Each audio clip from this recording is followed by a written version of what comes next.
originalhits.com. Pepe can change go. Le pape said no one to do it do. Clipper can rock you. Lepe when you coming true. You can see. All the good gonna do for me, oh. Papa, your blessing to plant me and I get cut out to oh. You open door, you made a way. Made my enemy caliphate. They wanna wallow down me. They listen people not saying. Me only used to tell I mean, they telling me okay. Congratulations. They opening corridor for me to pass. When you said the full say congratulations. See how you turning around for good from the way to farewell. Congratulations. The grace I carried and on your head, the chiche and do well. Congratulations.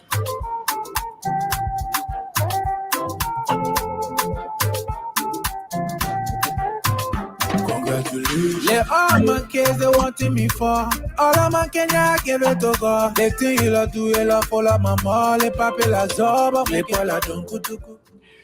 Welcome to the show, Miss Eugenia. Welcome. Great to see you here. If Eugenia call you boss, then how am I supposed to call her? All right, we're going to have to talk about that later. If she's calling me the boss, then how is she supposed to be recognized? The boss of all bosses. So put your level, tell me what's that. Look better than blind on your dream. Papa, I do as you say. Hey, you can see. All the good gonna do for me, oh. Papa, your blessing to plant me and I get cut out to oh. You open door, you made a way. Made my enemy caliphate. They wanna wallow down me. I listen people not saying. Me only used to tell I mean, they telling me okay. Congratulations. They opening corridor for me to pass. When you said the full say congratulations. See how you turning around for good from the way to farewell. Congratulations. Congratulations to Mama Liberia. The chiche and do well. One step closer to the establishment of the War and Economic Crime Squad. Song as original. Folks, we are not there yet, but gradually we will get there. I can rest assure you that the future looks good for Liberia. True. Once we establish the War and Economic Crime Squad, folks, as you join us, we ask you to please do due diligence, share the video, invite somebody, tell somebody else. Lo-fi this on Talk Liberia. You open door, you made a way. Made my enemy caliphate. They wanna wallow down me. I listen people not saying. Me only used to tell I mean, they telling me okay. Congratulations. They opening corridor for me to pass. When you said the full say congratulations. See how you turning around for good from the way to farewell. Congratulations. The grace I carried and on your head, the chiche and do well. Congratulations.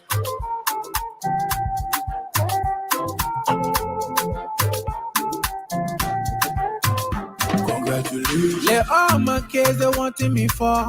All of my Kenya give it to God. They think you do it follow my mom. Le pape la zoba. Le pola don't kutuku.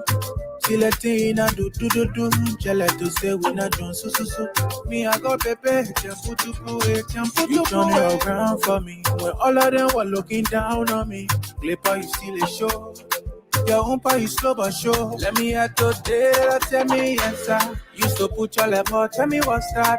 Look better than blind on your dream. Papa, I do as you say. Hey, you can see. All the good gonna do for me, oh. Papa, your blessing to plant me and I get cut out to oh. You open door, you made a way. Made my enemy caliphate. They wanna wallow down me. I listen people not saying. Me only used to tell I mean, they telling me okay. Congratulations. They opening corridor for me to pass. When you said the full say congratulations. See how you turning around for good from the way to farewell. Congratulations. The grace I carried and on your head, the chiche and do well. Congratulations. Download your favorite song at originalhits.com. I'm feeling the vibes with original. Hey, Miss C-Tot Chelsea P. Norris, my favorite lady. Welcome to the show, Mama. Thank you for being here. Folks, as you join us, do us a favor, share the video. tell somebody to come and be a part of today's conversation. Wherever you may be joining us from, we appreciate you for being a part of today's conversation once more. A lot of things to talk about, but we want to extend our sincere congratulatory message to all of you guys in and around Liberia, especially to those of you in Liberia who believe in justice and accountability. We are one step closer to that. Let us not be deterred. Let us continue to fight. We have quite a few things to talk about today, but we can't get into that until we can do our part. Share the live podcast. Let's listen one more time to the man CIC. Get Congratulations. away. Make my enemy caliphate. They wanna wallow down me. Like listen people not saying. Me only used to tell I mean now they telling me okay. Congratulations. They opening corridor for me to pass. When you said the full say congratulations. See how you turning around for good from the way to farewell. Congratulations. The grace I carried and on your mate. The chichi and do well. Congratulations.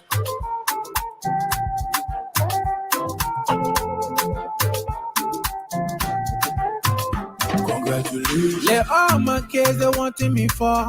All of my Kenya give it to God. Les things il a tout il a pour la maman. Les papes la zoba. Les poils la donku tuku. Si les things na do do do do. J'ai like to say we na John su su su. Me I got pepe. Tempu tuku. You turn it around for me. When all of them were looking down on me. Clipper you still a show. Your own part is slow but sure. Let me hear today, tell me answer. Used to put your level, tell me what's that. Lick better than plan on your dream. Papa, I do as you say. Hey, y'all can see. All the good God I do for me, oh. Papa, your blessing to plant me and I get cut up to oh. You open door, you made a way. Make my enemy caliphate. They wanna wallow down me. I listen people not saying. Me only used to tell I mean now they telling me okay. Congratulations. They opening corridor for me to pass. When you said the full say congratulations. See how you turning around for good from the way to farewell. Congratulations. The grace I carried and on your mate. The chichi and do well. Congratulations. Download your favorite song at originalhits.com. I'm feeling the Okay, folks, we again, I mean, it's good to be back on here on Talk Liberia.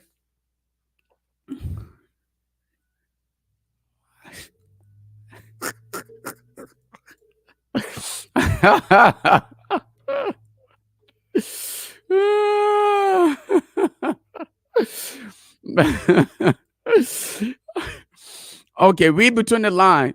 Here goes my second favorite female. Okay, how about that? You read between the line now. Oh, Eugenia, you're too smart to be. You're too smart to be a librarian. But anyway, Eugenia, I expected you to read between the line, but I guess since you didn't read between the line, I'll let you just be, all right. Take the glasses off, like Sita just said. Take the glasses off and put on your reading glasses and do your part. All right. But guys, a lot of things we have to talk about today. We will start our conversation with the Prince Johnson audio. We will try to play the audio that was recorded. Hopefully, if you haven't had the opportunity to listen to it, you can listen in and charm in the conversation. But before we get started, we want to welcome all of you to Talk Liberia on the Cross Africa Network. As often said, I'm your host, your humble seven loafer Julius, and I come to you live from the people city of Raleigh, the state of North Carolina. Been a beautiful day out here, not chilly. If you're one of those people who have allergies, probably this is not one of the best days you want to be outside because the pollen is out there. I don't know how many of you been to North Carolina, and yeah, the pollen is out there. We got a lot of trees out here, right? So as we enter the spring and work our way through, it just become like it's almost like the dust. Back home, I think it's referred to as the dust, but ours comes from the road. When the cars ply the streets, the dust. But here in North Carolina, they come from the trees. The pollen is crazy. So if you are bad with allergies and you intend to visit North Carolina, probably this is not the best season to be in North Carolina. So folks who are driving around with white cars, pretty much some of the vehicles kind of look like it's green. That's how it is. The green just take over. It's like a dust, green dust. Ruth Robert Kwanga, welcome to the show, Vermont. Thank you for being here. Folks, please share the video, share it, invite other people to be a part of the conversation. Um, it's great to be here, but yeah, like I said, the pollen and everything else that comes with it. This is Talk Liberia. If this is your first time joining us, we want to welcome you.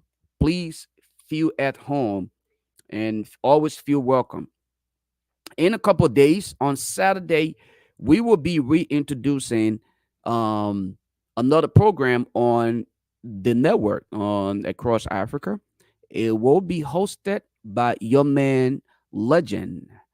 Legend is also a radio personality from Liberia. Legend ran several programs in Liberia, and he will be taking over the round table. So on Saturday, it will be his debut to introduce the program, the round table. So when you come across Legend reaching out for participants or contributor to the program, the round table, please, by all means, feel free to be a part of that program. Because yes, I will be one of the panelists on the round table. But our moderator and the host of that program would be the man Elston Legend. So Legend will be running things, and Saturday he will be starting off. This Saturday, I think we should be getting started. Hopefully, we can get all of the flyers and everything prepared, his intro videos and everything. Hopefully by then. If not, it will come in. And as for me, I really don't believe in the intro video, the flyers and stuff like that. But again, Legend is a pioneer. He's a legend in broadcasting. So those things are very important. So he is definitely going to be on here, and we hope to turn that program into a very fascinating one where everybody can be a part of the conversation, void of their political affiliation, and it cannot be a monologue turned into much more of a dialogue. So we will be having a conversation. We will be discussing a variety of issues. I cannot wait to sit on the other side of the microphone and to kind of state my view and feel like I don't have to be cornered to some extent where I can really express myself, because when you're moderating, you can't go too far. All right, you have to be kept to a certain limit because you want to give other people the opportunity, like it is done on Tech Talks, right? You can't talk too much because you're the moderator, even though you really want to charm me. But this time around, um, I hope that Legend have patience to really shut me up, because I will run my mouth like a pepper bird. Have you guys heard of the pepper bird or the parrot? I think it's the parrot that we call pepper bird in Liberia, though. Isn't that? Somebody correct me here, please.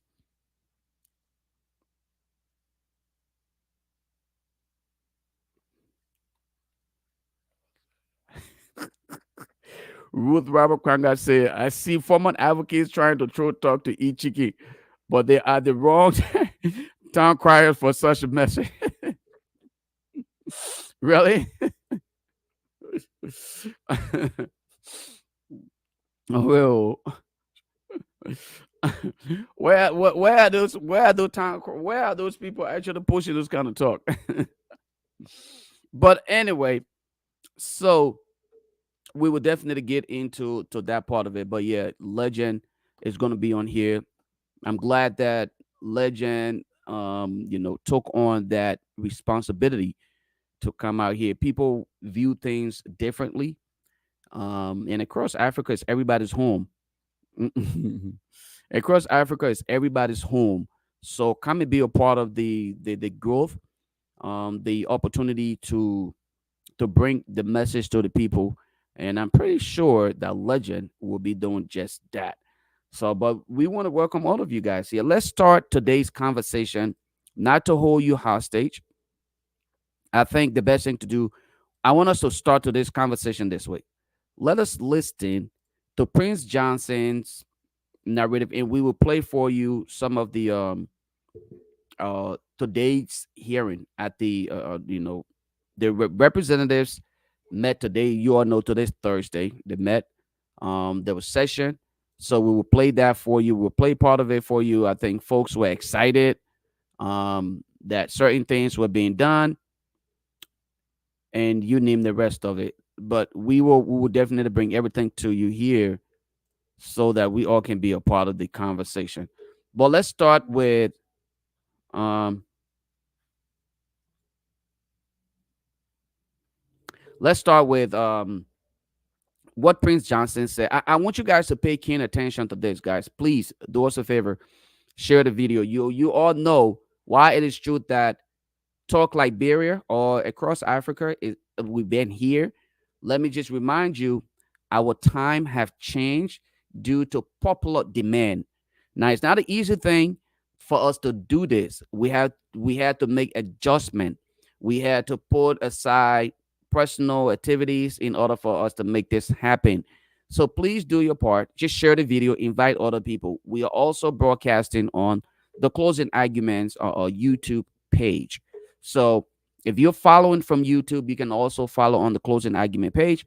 If you're on Facebook, please, you can also share the video and invite other people to be a part of it. All right. We hope that you would do that. Let's listen to what Senator Prince Johnson said in this audio. And guys, let me know if you can hear it. I hope that it's clearer as compared to what we had on the closing argument yesterday. Let's listen. Yes. Okay. I'm still in my room as well. Oh, okay. I see. Yeah. Okay. So that's the issue. The Senate, the government of Joseph Boakai, the government of Joseph Boakai is ungrateful.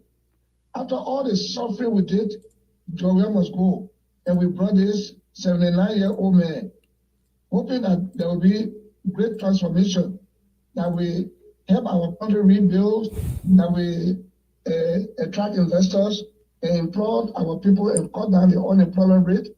We did not know that he would prioritize war crime code as his agenda. Well, if you want to prioritize, are you there? Yeah, I'm here. If you want to prioritize war crime code and you know it's the best thing for Liberia, after enjoying 24 years of peace, undisrupted peace in this country, you can go to any part of Liberia, mainland, nobody can trouble you on the road. If you want to bring it, on what basis do you want to bring war crime code? Is it on the basis of the TRC report? No, then, because the Supreme Court of Liberia has condemned those recommendations from the TRC calling for war crime code, because according to the Supreme Court, they violate the constitutional articles and they are unenforceable and unconstitutional.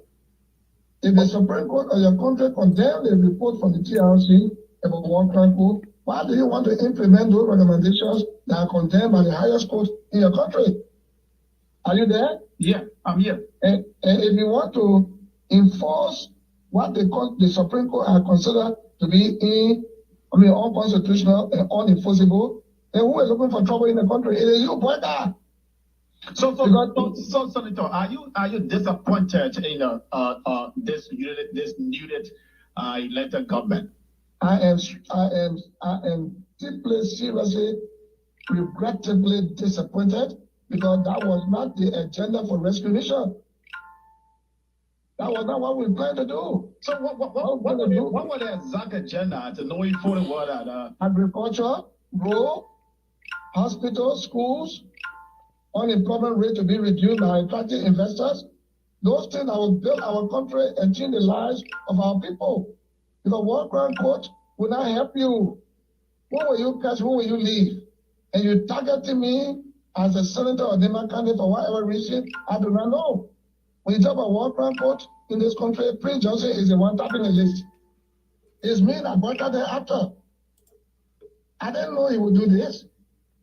But if you want to bring war crime court, like I said, I have signed a resolution already, because all my colleagues have signed. And resolution is not a law. Let's see what the next step would be. If you want to bring war crime court, in the face of the TRC report that the Supreme Court has condemned, there is a recipe for dissatisfaction because the Supreme Court and the country condemned it. Another thing is, you want to bring war crime code? Why don't you deal with the government of America directly and ask them, this is what I want? Why are you dealing with the NGO? Americans who are not representing America, but they have their own NGO. You calling them to help you lobby for the establishment of the war crime code because they promised you $230 million. They promised boycott $230 million. Some of the money I've been giving already, they use it on the ground for people to sign. Wow. Yesterday I was so embarrassed. All the senators signed. Who exactly Hello? are they giving the money to? Are they giving it to the senator or? Hello? I don't know about giving money to senator, but it happened from the lower house. That was exposed. Okay. I don't know about the senator, but the senator also signed. They signed the paper on Saturday and Sunday. Saturday and Sunday we don't work. They signed it in the house of the Naomi Kaka the protest. And up it privately. And then brought it before the plenary with all Nema Kaka knowledge. Why you feel Ambassador Joseph Boakai is targeting you to break the wall in the Economic Crime Code? Hello?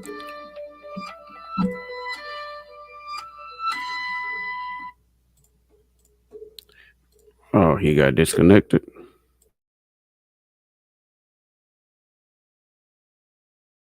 So let me play the second part of that audio. I think there's more to it.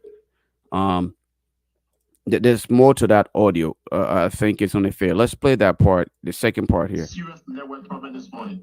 Yeah, no trouble. Okay, so You ask me why did they target me? yeah, why you think Ambassador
So oh Gwen, I'm sorry guys.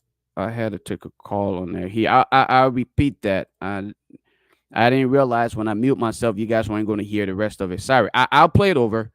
Guys, we got 2 hours here. Don't worry. We got 2 hours. I can play this back to back. Remember, this is more like a monologue, right? I'll open up the phone lines and I'll give you guys the opportunity to chime in on here. But yeah, let me replay that for you so you can and listen here. And folks, I'm glad that I see people are sharing the video. Please continue to do that. We appreciate you. Continue to share and invite other people. serious network problem this morning? Yeah, no trouble. Okay, so You ask me why did they target me? yeah, why you think Ambassador Joseph Newman Boakai is targeting you? The regime the government is affiliating with people who don't want to see me at all. Like Darren DeLong and Yomi Kanalore, in the Senate before they attacked me. You heard about that before. When you talk about Walk Uncle, you bring Johnson. By the time they see me enter, we bring Johnson and Walk Uncle. We bring the Walk Uncle, we arrest you. What are you joking? You're not joking. It's me what we talk about. And this is the plan they have. Truly speaking, this is what they have. But we're not afraid of that. If that will bring development to our country, so be it. That's what I signed yesterday. When all the senators have signed, I could not refuse to sign. I had to sign to follow suit because I want to know what happened to our children that were done in the well, 300 babies taken from Lima. I want to know what happened to our people in the Lutheran Church, in the JFK hospital, area there, and the UN compound, and Bristol compound, and all of the places they killed the Lima citizens in 1990 and so forth. I want to know. So I signed. So we're looking forward to what the next step will be. Okay. So let's come to neighbor politics a bit. The by-election is let's do. As it stands, what do you support? I have spoken about it this morning on Zoga. I will not support Yan Twaya, whose party is prosecuting us and want to deal with us. I will not support a senator from the ruling party whose party government is initiating a war chronicle against us, and we need a prime target. We need an opposition senator in the House. The opposition senator will dissect the report and do justice to the report and bring peace to Liberia. Not a senator from the ruling party that is bringing war chronicle and plan to indict the senator from Lima County. They want to remove it to replace me with Yantoye. That's a fact. That is a fact. I made statement, I was supporting her. But that time, all these things are unfolding, and that kind of they were done secretly on the ground. But they are surfacing. They are surfacing. And so why do I support a candidate from a ruling party that is bent on bringing something against us that is not called for? Let's look at it. So with the way Bwaka government is proceeding, if you were to grade the CDC-led government and Bwaka government, what would be the percentage, Senator? The CDC government is a little bit dry, but they've many bad things. Many bad things. Kill the auditors and say they were having sex in the car on grocery with a blatant lie. They took our money, 1.5 million every year for Lima County from a Metal Street. 6 years of Joe regime at 9 million. He took all our money and ate it and so forth and gave Lima County one post office, after we put him into power. The same thing with this man. But when you compare Joshua, he did some little thing. He built a park for children to play, and that's what I can say. But the Joseph Boyka regime has started with World Ranko and putting our name on the list for prosecution and say we want bear greater responsibility. And got the Liberty Party and got the ANC and CPP people on his side. Right now there is no MDR around Boyka. No.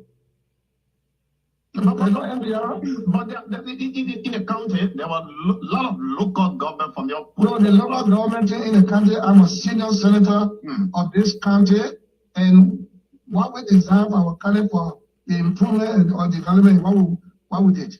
Okay. I was deeply involved in that with the vice president and the lawmakers. All the lawmakers were asked to make recommendations, and they did. So that local government is in our own home. We did what we did and submitted to the president. You got no trouble to approve. Okay, thank you so kindly, Senator, this morning. Good having you on the show this morning. It's my pleasure always. Thank you. So there you have it. That was the voice of Senator Prince Johnson on a local radio station in Liberia. You guys heard it for yourselves.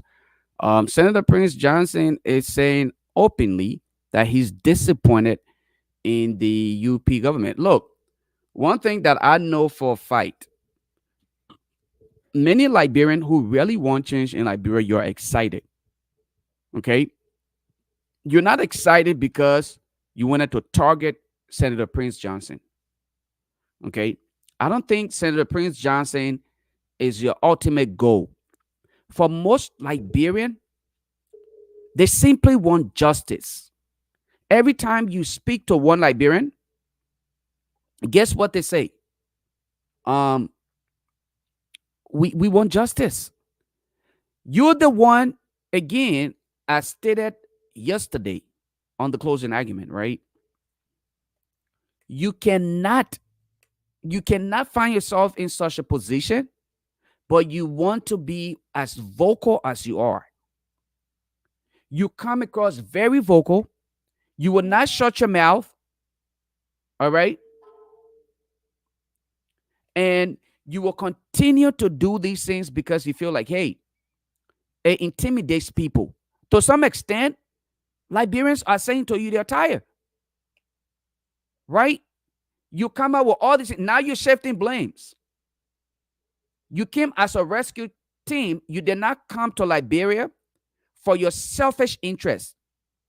Wasn't the goal of the rescue train to come and rescue Liberians? The question that a lot of people keep asking themselves, Senator Prince Johnson, why is it that you keep turning this entire war crime court thing to just you? Is it about you or is it about Liberians? Are you the only person who contributed to the war?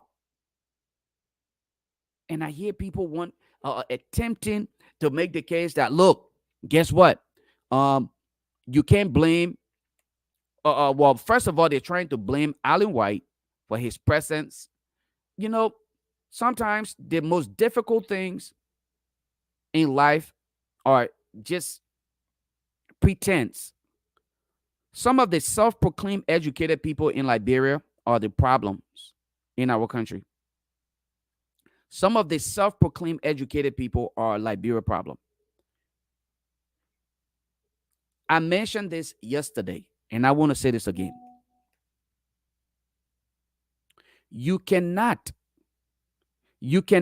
in any way, shape, or form say the presence of a foreigner to sit in and listen to the legislative process was some form of an threat. All right, it took away from what the folks needed to do. How dare in the world can we even think like that? So you're telling us, like I said a couple days ago on this very program, that our lawbreakers are a bunch of cowards. Where was Edwin Snow when 60 some more bogus concessions were signed? Was he not in the Senate? Isn't it the same Senator Snow who told us one time on radio that he flies in private jets to go to his neighbors and do stuff while sections are going on? And he goes to these places not to represent Liberia because I guess he feels that he can afford it. This was an attempt to justify the action of President Weah's decision to fly private jets. How long can we speak of Senator Snow's presence at the Senate? Do you really think, had they done due diligence, had they just simply instituted what was needed to implement the War and Economic Crimes Court, we would have been here today? There would have been no reason for Alan White to be a part of the process. Alan White wouldn't have been. Again, people continue to forget the idea. Folks, please go and look up the word lobby.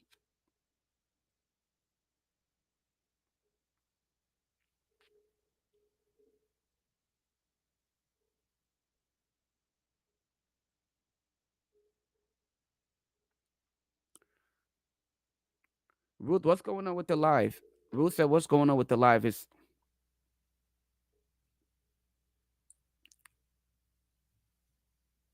Ruth, you said, what's going on with the live? Guys, is something going on? I said, what's going on with the live? Can you guys hear me? Is everything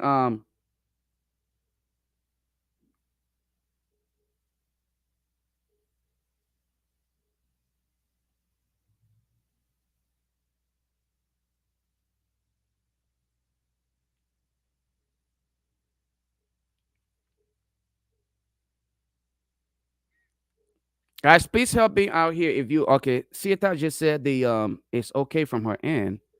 So let me know if you're experiencing like glitches and other things. Probably it might just be from your device because I'm looking here. I'm also following the podcast on my phone here. I'm also following it from here, so I don't see any problem with it. But I apologize if you are, guys. But again, let's talk about. I see my brother Riverstead Pro said. Riverstead Pro said, "BYJ hacking my account, my podcast." But let's talk about Allen White's presence, right? I see why people want to focus on his presence, the optics of it. People are thinking, okay, it appeared as though his presence influenced the decision. Was Allen White a part of the discussion? If you listen to the audio I played earlier from Prince Johnson, did you guys not hear Prince Johnson admitting that the document was already signed on Sunday at Yombi Kanga's house before they even went to session? I can play it again. Guys, let's stop trying to shift blames here.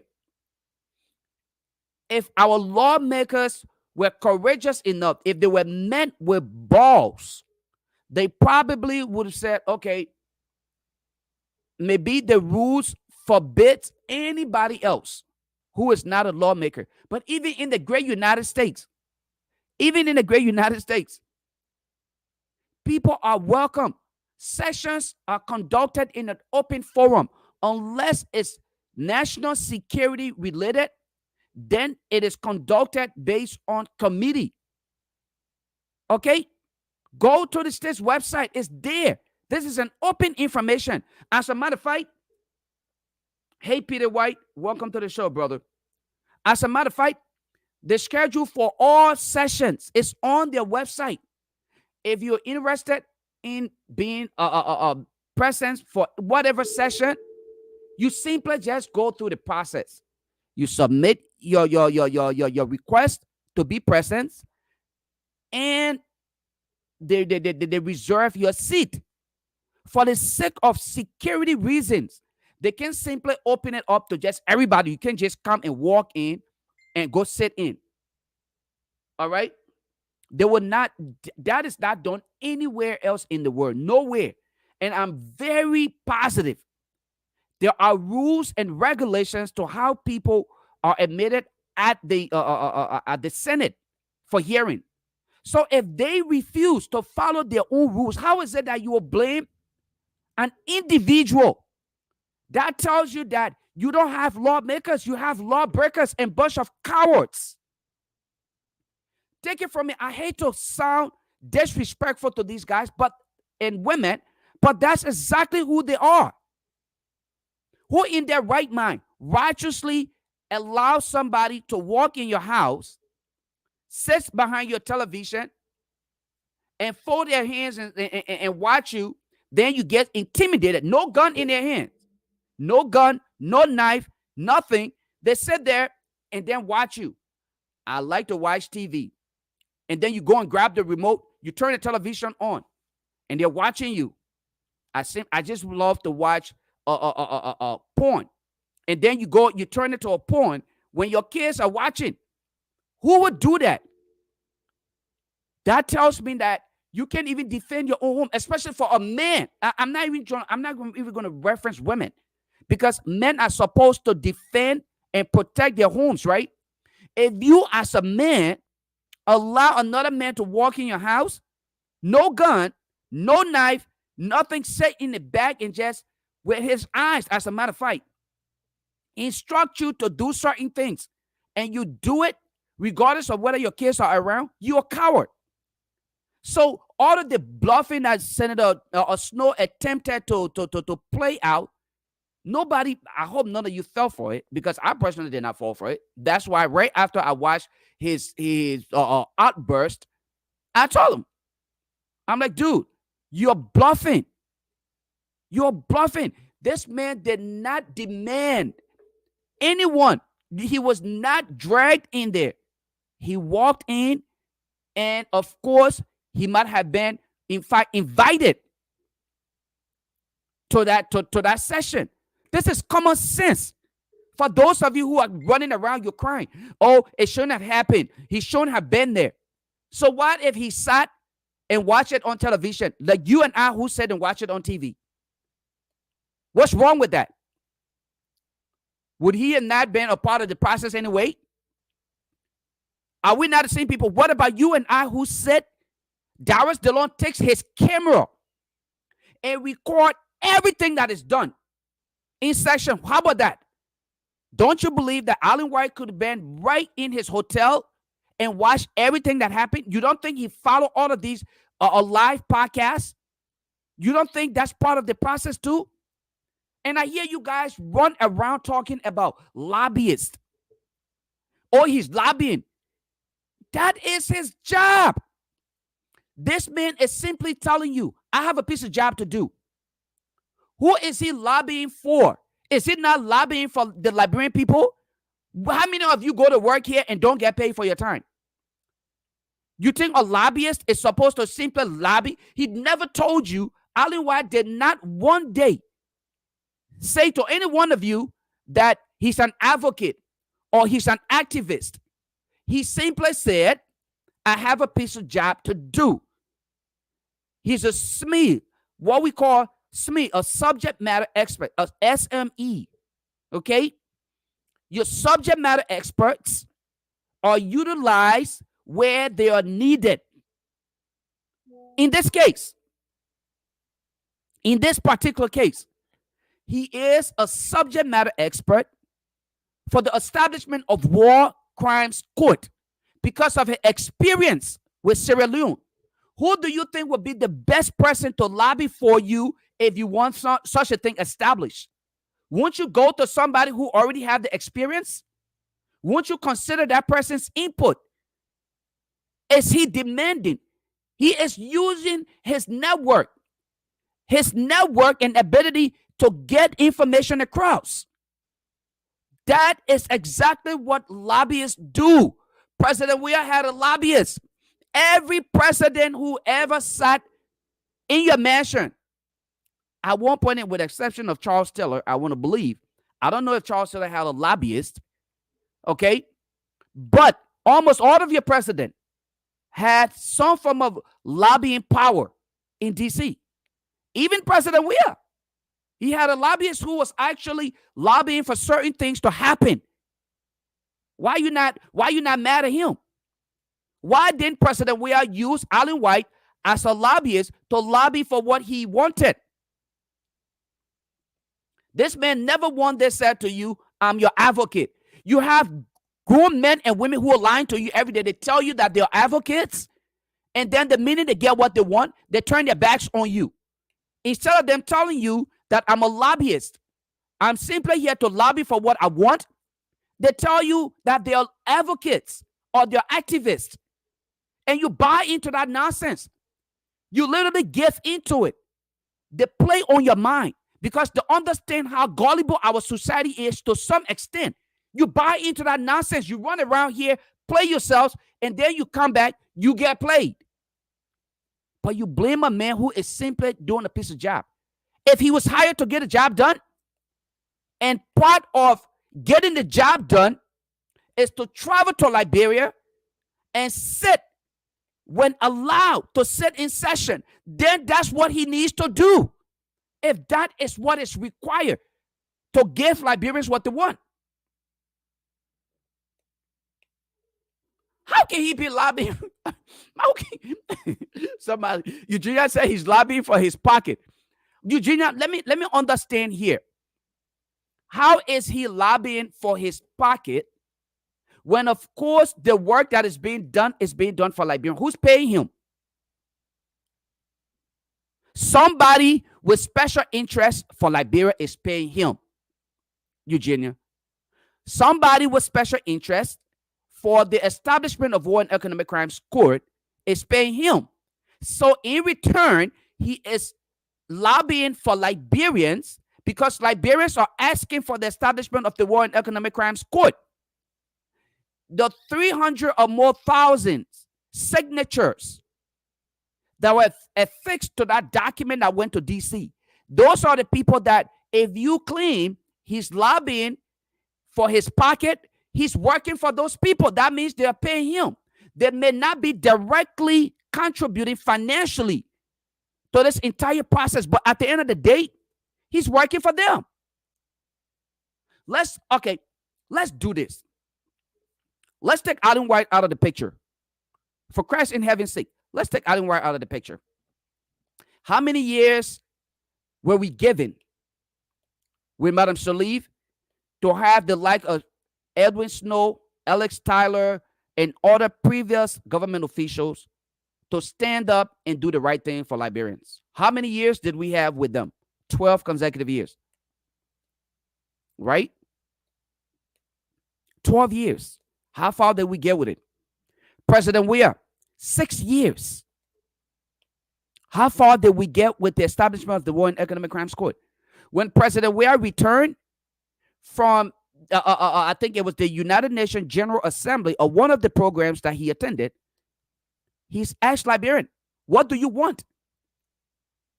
Until Liberians themselves thought, like, look, we cannot depend on our government to get this done.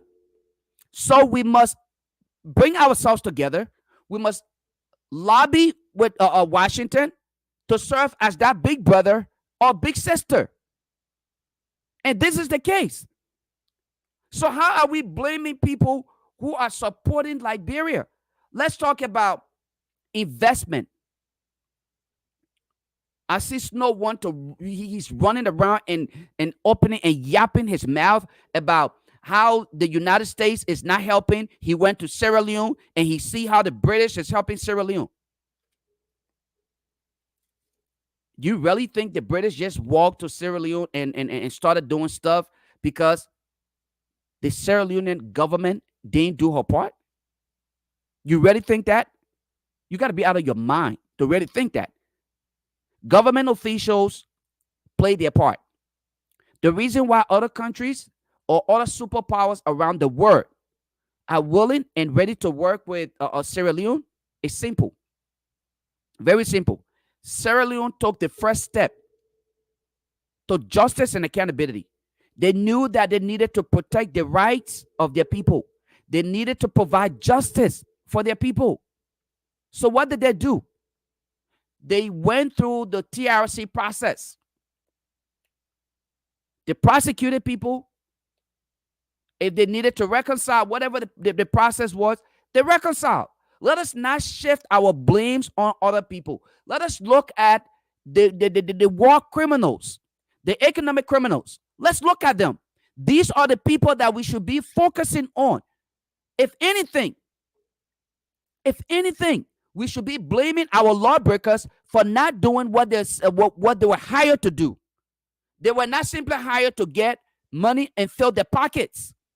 You listen to Prince Johnson today. Let me play the audio again for you guys. Guys, I want you guys to listen to this audio when Prince Johnson said, in this audio here, Prince Johnson said, not the recording, but the resolution was already signed. The resolution was already signed before that even happened. Okay? Let's listen to this. Tell me, guys, if you can hear this. It is the network. That we have our country rebuilt, that we... It is the network. Yes. Okay. I'm still in my room as well. Oh, okay, I see. Yeah. Okay, so that's the issue. The Senate, the government of Joseph Boakai, is ungrateful. After all the suffering we did, Joria must go. And we brought this 79-year-old man, hoping that there will be great transformation, that we help our country rebuild, that we attract investors and employ our people and cut down the unemployment rate. We did not know that he would prioritize World Crime Court as his agenda. Well, if you want to prioritize, are you there? Yeah, I'm here. If you want to prioritize World Crime Court and you know it's the best thing for Liberia, after enjoying 24 years of peace, undisrupted peace in this country. You can go to any part of Liberia, mainland, nobody can cover you on the road. If you want to bring it, on what basis do you want to bring war crime court? Is it on the basis of the TRC report? No, then, because the Supreme Court of Liberia has condemned those recommendations from the TRC calling for war crime court, because according to the Supreme Court, they violate the constitutional articles and they are unenforceable and unconstitutional. If the Supreme Court of your country condemned the report from the TRC about war crime court, why do you want to implement those recommendations that are condemned by the highest court in your country? Are you there? Yeah, I'm here. And if you want to enforce what the Supreme Court has considered to be unconstitutional and unenforceable, then who is looking for trouble in the country? It is you, brother. So, Senator, are you disappointed in this unit elected government? I am deeply, seriously, regrettably disappointed because that was not the agenda for restoration. That was not what we planned to do. So what was the exact agenda to know fully well that agriculture, road, hospitals, schools, unemployment rate to be reduced by attracting investors. Those things that will build our country and change the lives of our people. Because war crime court will not help you. Who will you catch? Who will you leave? And you targeting me as a senator of Democratic for whatever reason, I do not know. When you talk about war crime court in this country, Prince Johnson is the one topping the list. It's me that boycotted after. I didn't know he would do this. But you didn't know? Okay. Now you know. Like I said, I have signed a resolution already because all my colleagues have signed a resolution in our law. Let's see what the next step would be. So guys, this is the part I want you to listen to, right? And by the way, I made this statement yesterday. And Kev thought that he could debunk it when he said, "Oh, that is not true. A resolution is a law." You and I never served in the Senate before, but I'm glad that Prince Johnson clearly made that clarification, right? A resolution is not a law. And I said it. This is a suggestion, a proposal, something that you're telling the people, look, we want this in the lawman term. This is what we want. That's a resolution. You're proffering that suggestion, an idea, okay, for forward movement. This is not a law, okay? And this is where I agree with Senator Prince Johnson. Listen to where he actually made that statement, though. Like I said, I have signed a resolution already because all my colleagues have signed a resolution in our law. Let's see what the next step would be. If you want to bring war crime court in the face of the TRC report that the Supreme Court has condemned, there is a recipe for dissatisfaction. Because the Supreme Court of the country condemned it. Another thing is, you want to bring war crime court, why don't you deal with the government of America directly and ask them, this is what I want. Why are you dealing with the NGO? Americans who are not representing America, but they have their own NGO. You're calling them to help you lobby for the establishment of the war crime court. You guys heard that? You're calling them to ask their assistance. I hope that you guys are listening to this thing, because you and I, we are not in government. We simply get updates on what the guys are doing. But I want you guys to pay close attention to what is happening here. Prince Johnson is simply telling you this man's support or service was requested. River says, sitting right here today in my comfort zone, if Honorable Boyka reached out to me and said, Lofa, I would like for you to please help in the best way possible for us to establish the war crimes court. What can you do in your capacity? I would tell Honorable Boyka, if you have position to map your office floor to make you feel better, for you to actually get this entire process moving rapidly, I will do it. Just make sure you get my lunch. dinner and everything ready. Just make sure you feed me. I'll do Cash App. I know people will contribute to my other activities back home because I'll keep them updated every day. I will tell them today I mopped the old man's floor and everything was perfectly done in his office. In fact, every time I mop his floor and clean his bathroom, he's excited to even push forward for the establishment of the War Crimes Court. You will be updated every day as I go to work. I would not keep you in suspense. So the reality is this. Anybody who wants something done, you must sacrifice. And in this case, Honorable Boycott is saying to Prince Johnson and other people, I promise Liberians I will establish the War Crimes Court. What do you want me to do? I promise them I will do it. This is where you call on people who are living up to their promises. President, we have promised Liberians, or CDC promised Liberians, they will work in this direction. Unfortunately, we didn't hear them do it. We didn't see them do it. And here we are. Now UP is doing this. Hopefully they can win some political points. Believe it or not. And it will be a good one. A really good political point to win because Liberians are tired. CDC had when CDC was literally strangulated. Someone had their knees on their throats. Not a good analogy to use because, I mean, there's nothing funny about that. But here's the reality, though.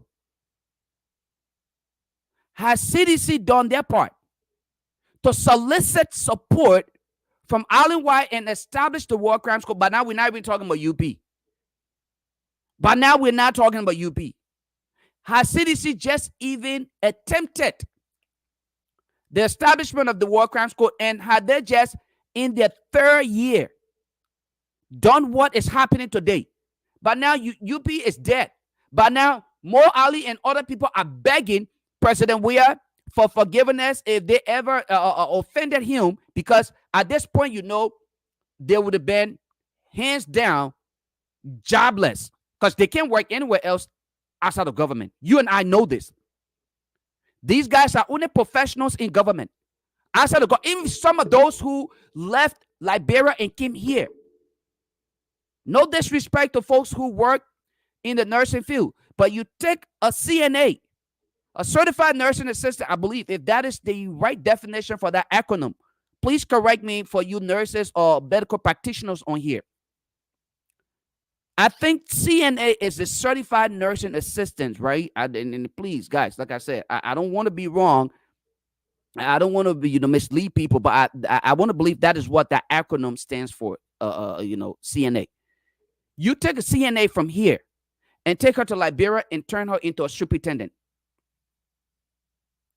Right?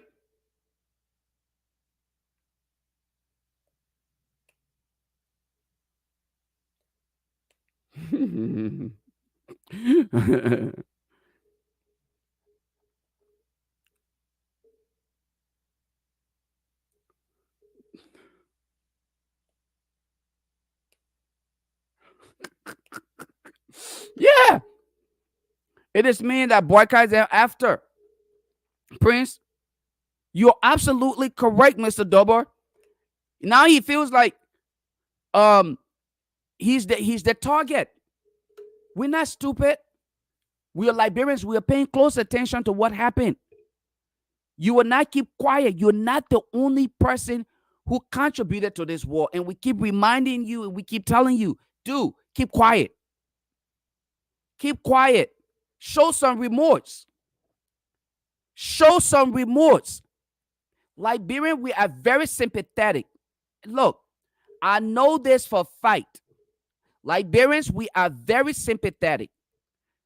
If you wrong a Liberian and you just come back and say, you know what, man, I was wrong. I did something. That's a good point. That's a good point, SB. When he was cutting door, yeah, I think about Supreme Court control.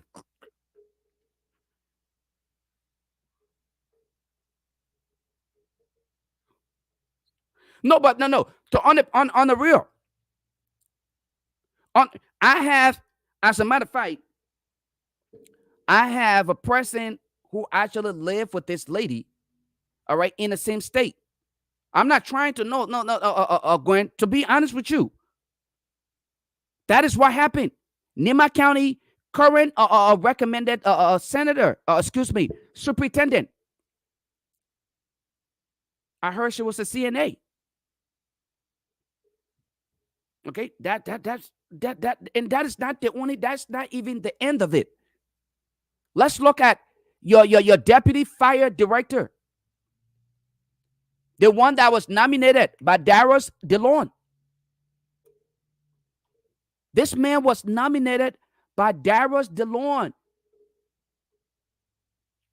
Fire service in Liberia. You guys, you and I know. Let's be honest. Let's be fair to the people of Liberia.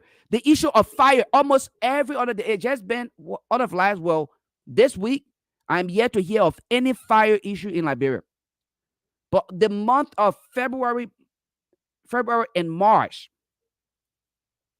almost every other day or every day, there was some kind of fire incident. Then you nominate a man with no experience, no idea. All right? No experience, no idea at all. To be successful at that position. This is what the young man did. All right?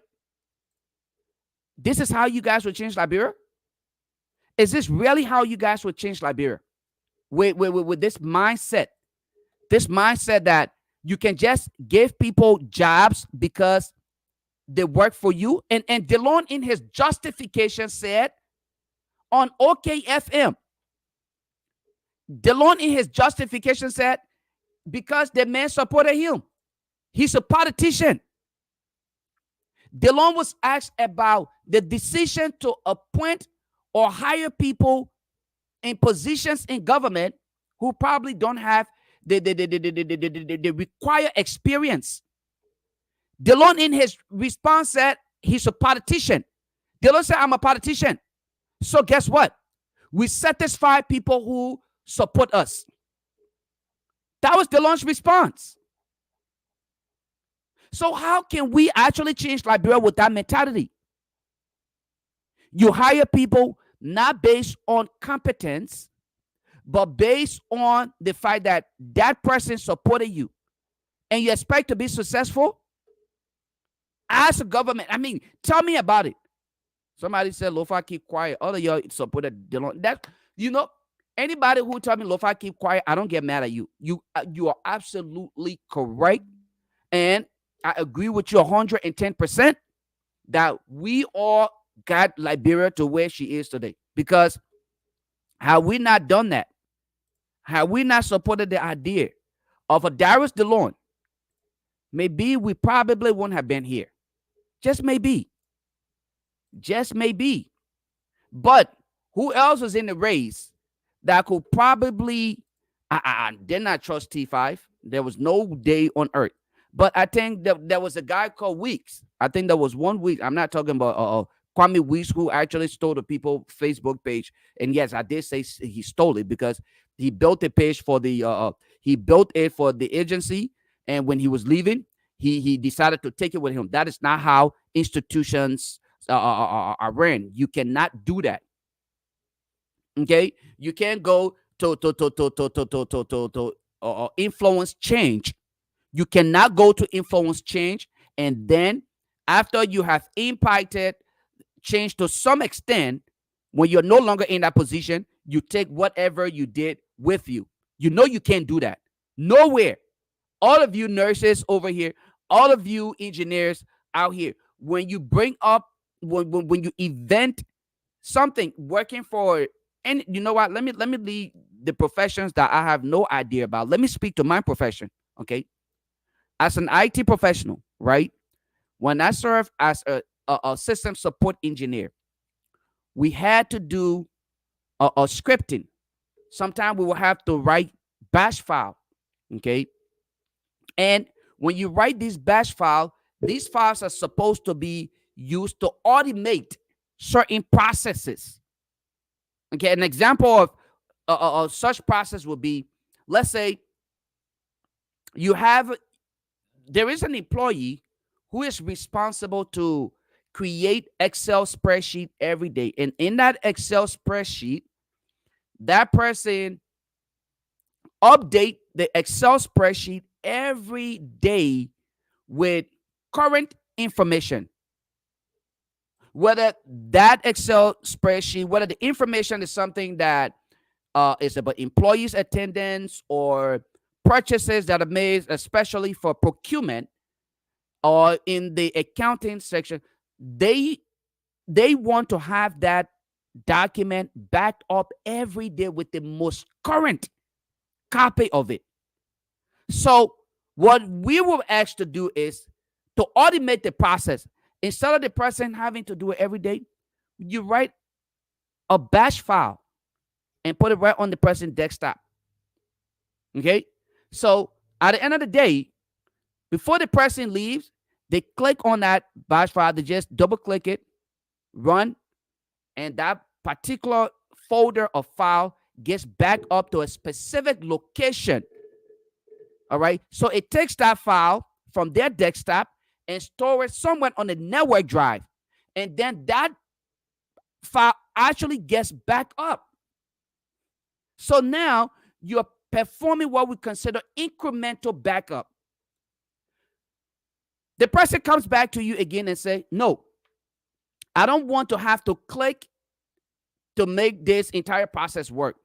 I want it to just happen in the background without me having to be a part of the process. Then you say, well, guess what? I can create what we consider window tax manager, tax.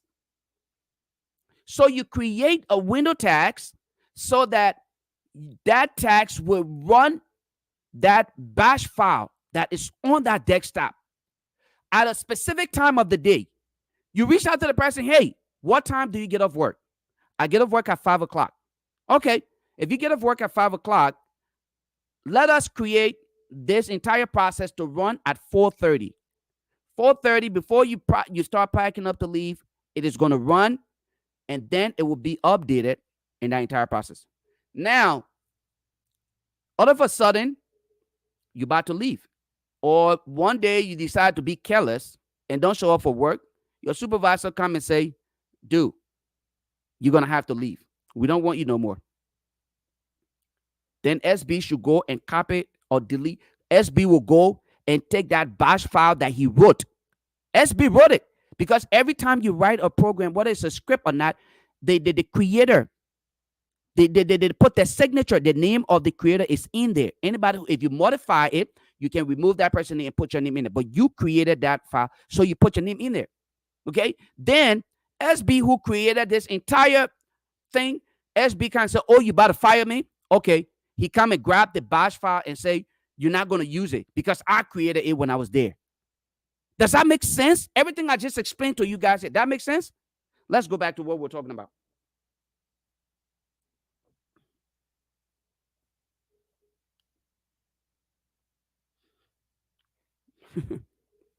Let's go back to what we let's go back to what we're talking about. The guy who was actually appointed to serve as the here's the young man. You guys see what you got? You guys see what you put us into? All of you guys who supported Dylan, here's what you guys did to us. You see? You see? This is what it is. Riverside Pro said this is a good thing. Riverside Pro said the man studying at least, and so he know what he's doing. This is what he did in the office. This is where he went to learn about fire. This.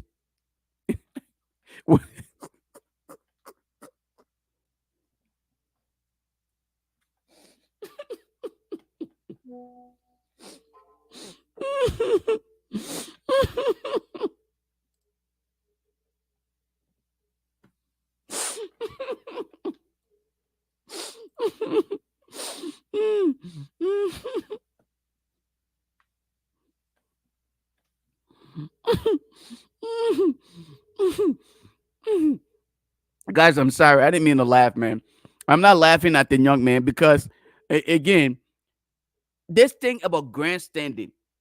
After working for Darius Dillon for so many years, that's all he knows how to do. That's all he knows how to do. Grandstand. That's grandstanding, right? He took this picture. I'm pretty sure he sat there, and there's another one where he stood in front of the building with the motor in his hands to take a picture and post it on Facebook to prove what? Then when we criticize it, the people say, "Oh no, he's one of us." Okay, he's a true representation of us. How is it? And my brother who actually made this statement, I was wondering whether he really meant this. A brother said he made a Facebook post and said the brother is a true representation of the real Liberian, the young people. So this is who and how Liberians behave. The brother said he's a true representation of our generation. I excluded myself. No, I'm not part of it. Maybe he's a true representation of you, SB, Riverside Pro, Eugenia, Gwen, and them. No, but I'm not part of that. Emmanuel, bro, welcome to the show, boss man.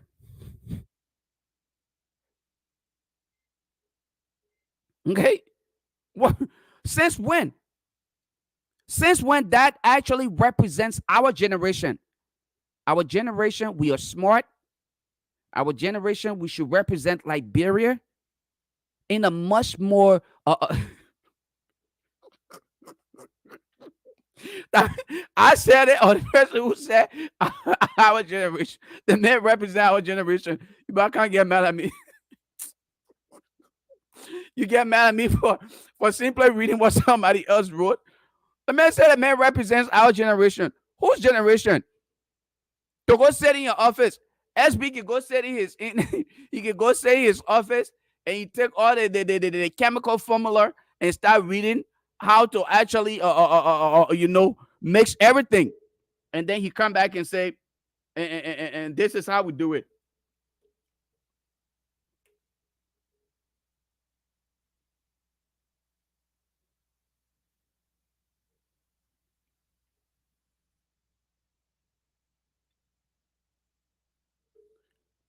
Okay. No, I mean that's just the honest truth. I didn't even show you guys all the picture. I should show you the other one. He took a couple of them. Yeah, he took a couple of them. Let me see if I can find it. I will go on. Let me see. Let me go on. Aaron Kofi Chase page because he actually made a post about this. He had several of that pictures on there. Several of those pictures were actually posted.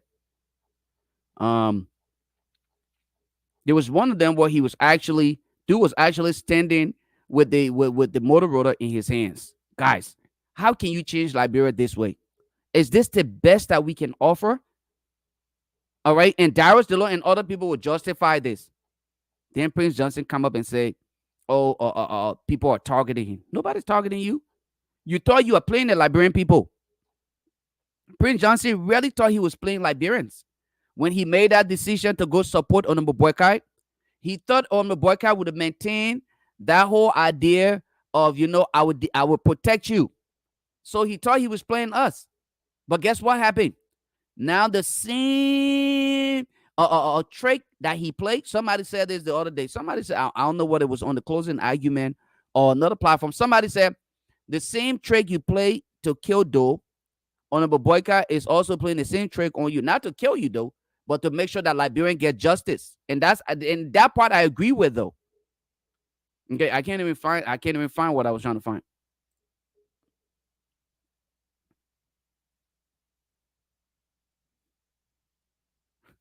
Ja Eddie, welcome to the show, boss man. Emmanuel, bro. I'm watching from the George Floyd Memorial Square in Minneapolis, Minnesota, USA on this Thursday, April 11, 2022. Once again, I'm happy to be back here. Thank you for being here, brother. Meanwhile, Cummings is sipping yak and burning a cigar. Well, I mean, what does Cummings have to worry about? Grace said that. Yes, yeah, there you go. Grace said that on TCA. I agree, Gwen. That's exactly what happened. Grace said it on TCA. The people who's supposed to be representing us are making market of us. Guys, why it is truth that the process to transformation in Liberia is slower than we really expected, I can still say that we're confident. I think we are gradually making our way. I think we are making our way. We are making our way through, and eventually we will get there. I don't want people to get discouraged. When we start to feel discouraged, the bad people will win.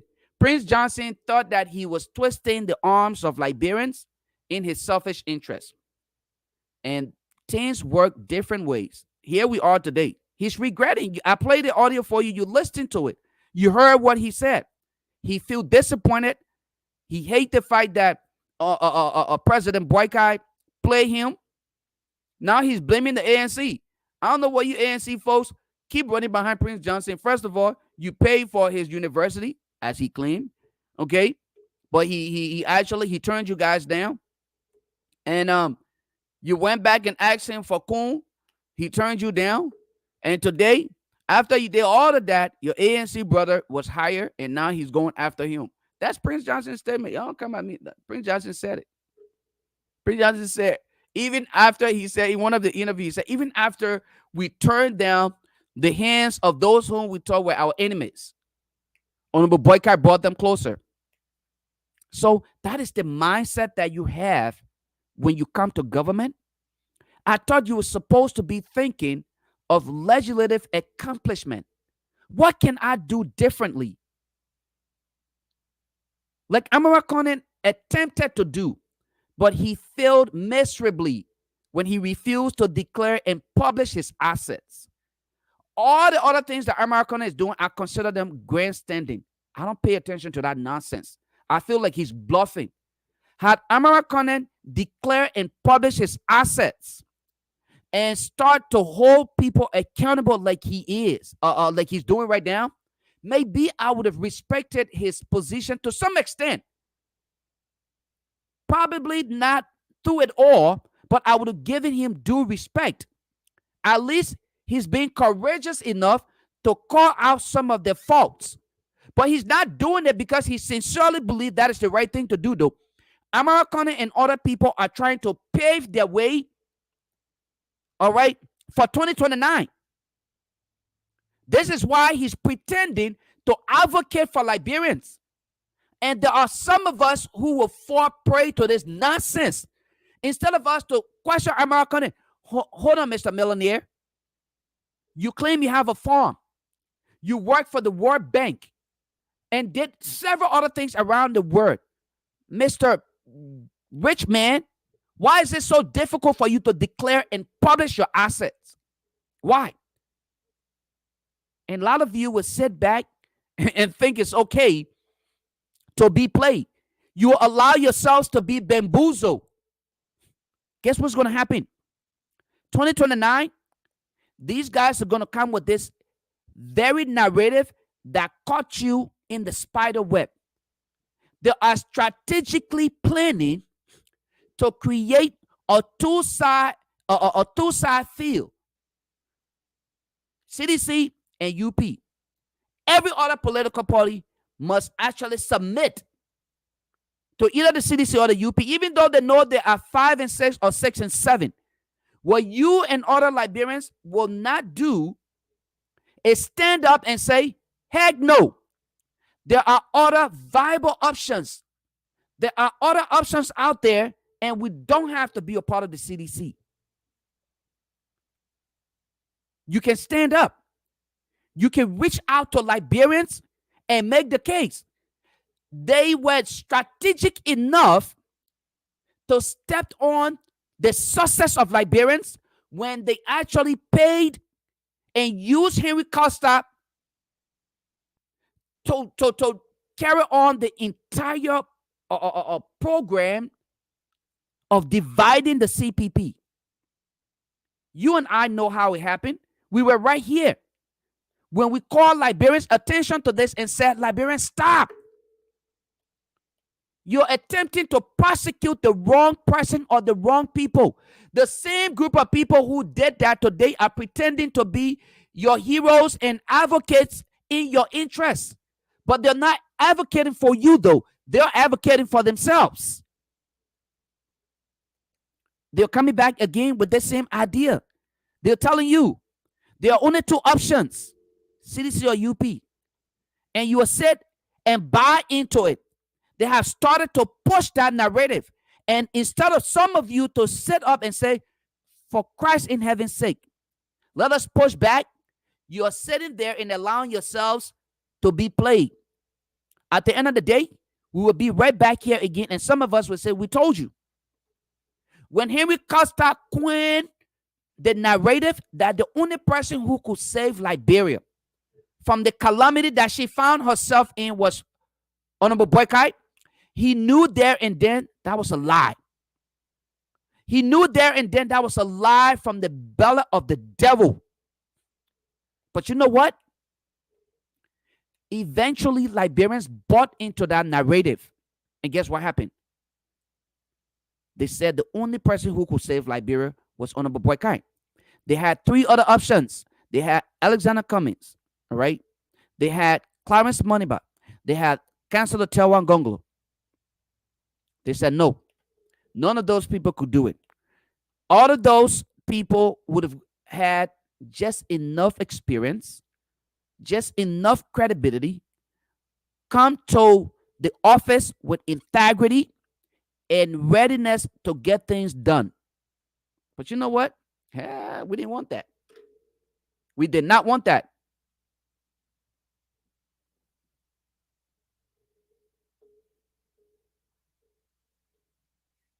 Okay? They did not want that. All they wanted to do was to simply buy into this entire Congo country nonsense.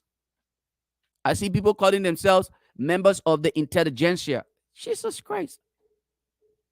A phrase that was coined by one Eugene Fangon, who actually put up a light bulb and all of a sudden now he's running around. Like my friend Duke would say, he said there are too many paper scholars. They have no practical experience. It's all theory. No experience at all. They fail miserably. Miserably, they fail in the competitive world where they cannot stand up to compete with other professionals, young professionals. They run to Liberia in search of job and literally just crawl on their knees to government officials to pity them and to come back here and say, oh yeah, we have connections in government. We have positions. Young man, shut up. You have connections in government to put you on the back burner. Positions are given out and you're the last person to be considered. As a matter of fact, you had to pay. Who pays for job in America? The only payment I will make to get job in America is to go and print my resume to that extent. And thank God, nowadays people don't ask you to walk to their offices with your resume in their hands. Okay? You don't have to do that no more. I remember the last time, as a matter of fact, let me take this caller here. I think this River says Pro. Hey, look, what's up, buddy? I'm doing great. Welcome to the show, boss man. Let's hear from you, Allen White, little brother. Let's hear from you.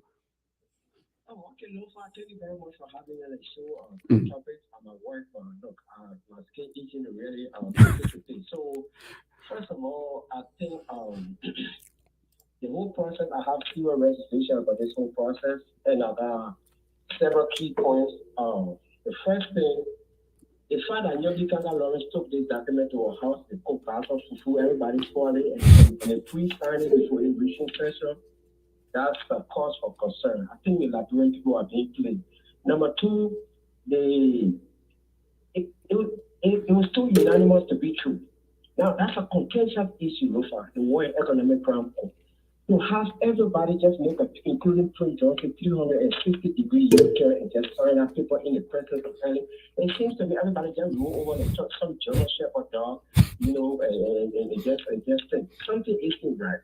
And talking about, I know you're talking about people being special. Look, I have not been in an American post in our court Senate session, but I've been to court. Follow people to court and try to get some guys on bracelet people who are non-violent offender, drug users. We take them to a village or center where we teach Bible, as an alternative to the prison system. So I sit in court, Lofa.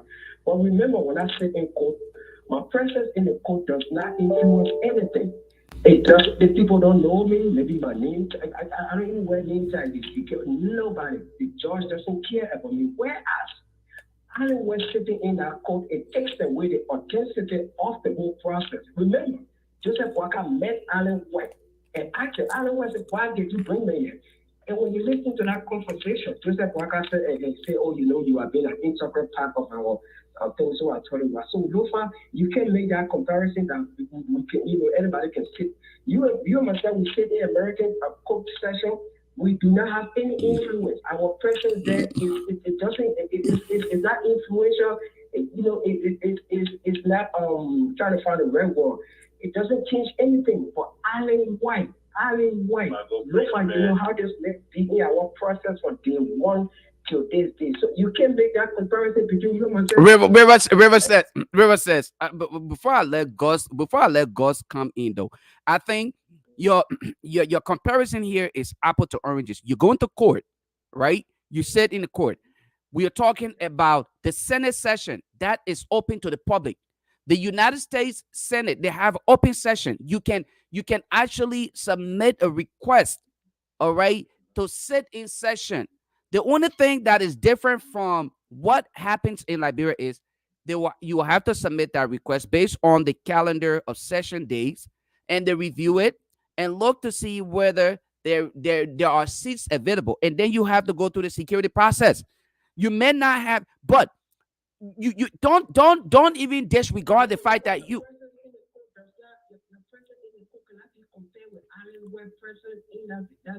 That's what I'm saying.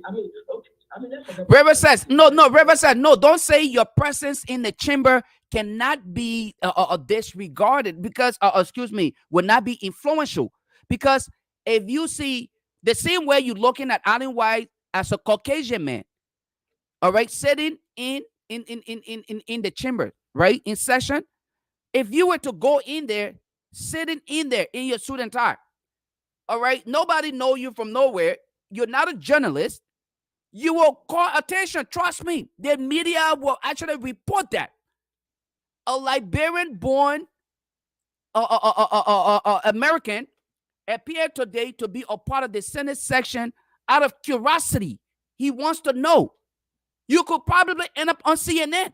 That is not something that happened because a lot of people are not so, they're not so curious to know what is really happening because the lawmakers in the United States are doing their job as compared to your lawbreakers in Liberia who are simply taking the money and stabbing you in the back, River says. Yeah, look, I doubt I'll be anyway. If you see that, look, I've heard about it happen one of these days, but so before God come in, so that little summary that I gave you, and then when you look at the whole, maybe I'm so used to, maybe I'm used to fiery exchange in a session with Yeke, people throwing the kitchen thing at each other, maybe kind of wasting hot water on. Maybe I'm so used to such things, but I would have expected that debate to be like fiery, like there should be pros and cons, but it was too unanimous to be true. Like I believe there is an undertone, like something is. My instinct, I'm saying it in my business. My instinct is not telling me something. So River says, I want to believe every time the lawbreakers hear you make that statement, they feel offended. To some, in their defense, you're saying all of they behave well because a Caucasian man was sitting in the back with his hands folded, so they were well behaved. That's what you're saying. If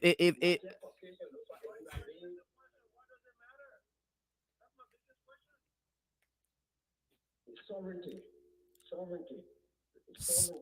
Sovereignty matter. Yes, it does. I just pulled this up. I'm sending it to you guys. The United States Senate, and I wanted to. This is the reason why I answered the call. Mhm.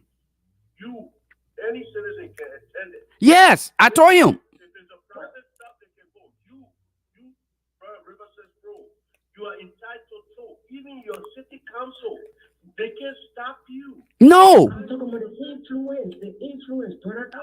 Influence is based on you as an individual. No, brother. No. No, River sir. said, let me tell you something. Maybe I'm sounding What like you guys you, are brother. doing is this. River said, what you guys are doing is this. You guys are making these lawmakers, and the reason why Liberia problem is where it is exactly the argument you guys are all making. George W. Bush said, Charles Taylor win. Mm-hmm. Because you know what? We were all listening to River says and them type of mentality and said, listen, that way Charles Taylor ready to go. You know what? I don't give a damn who goes in there and make those people go. Because that's what influence is. So Thank you. This is what it is. You and I work hard to get influence. You and I go to school to get influence. You and I make money to get influence. If Alan Wild, Dog, whatever, Snotio, whosoever show up and make sure our people that die will have an opportunity, I don't care. What is the essence of me, God's farmer, growing up all these years in my life? To get to a point where I have an effect in society and I cannot make it. One other individual I can find to make that happen, trust me, I'm on the side of that person. You know, because that's just the way it goes. Today in America, every law that's passed, what do you think they do? They influence. When they talk about abortion laws, what do they think they do? They find influence. Guns rights, what do you think they do? NRA, when you talk about the NRA, you don't think the NRA goes to those debates? They do. Why is it that only in Liberia we have this notion that, you know, when it's not the way we're used to, the norm, so now it's a problem? No, it's not a problem. Matter of fact, this is how these guys should always behave. Exactly. By the way, if you pay attention to it, most of these people they already had the signature.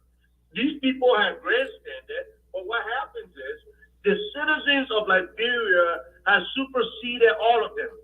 Most of Liberians have wanted the World Crime Court.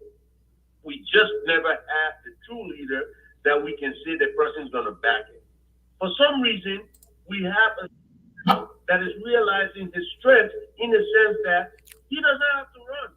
Yep. They're not even allow him to live that long. Okay, Lofa, let me, I'll be watching, but let me ask you, Lofa, okay. Go ahead. Do you think it would have made any difference? Okay, why if Alan Wayne was not in parliament? I mean, so should we, you know, that we were doing Oh, okay. I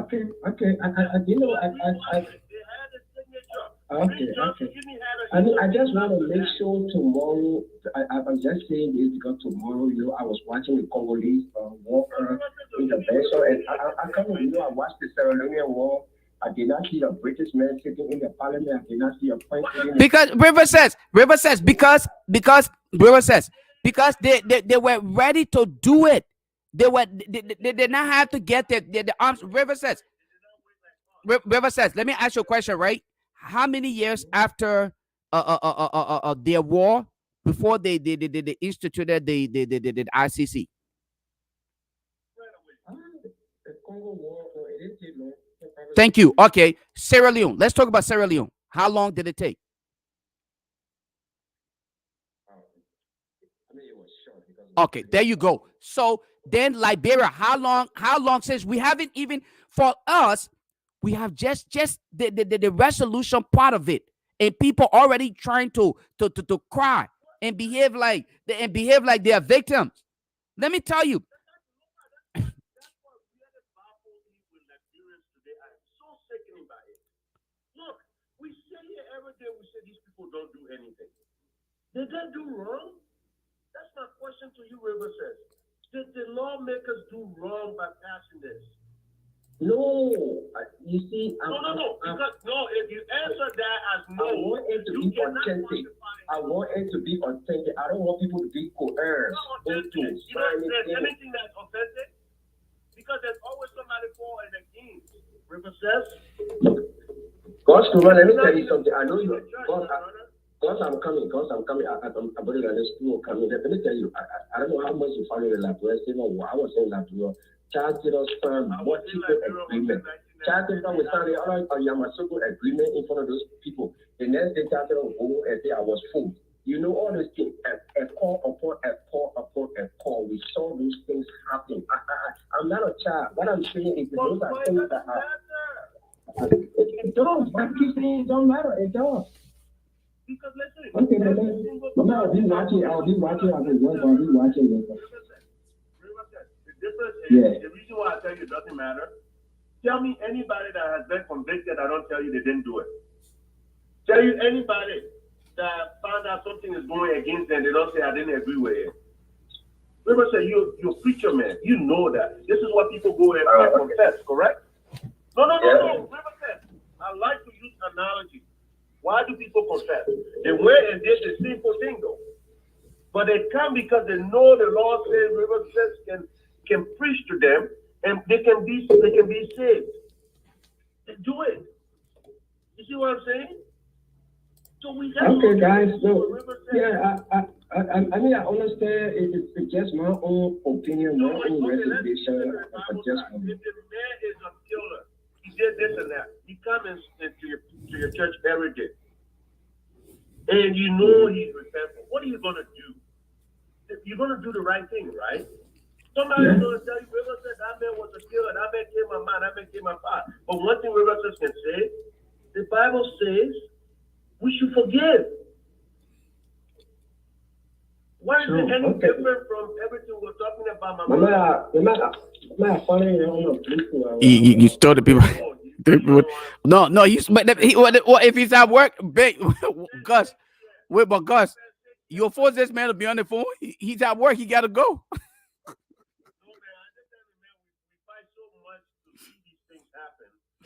It happen now. We cannot follow those people.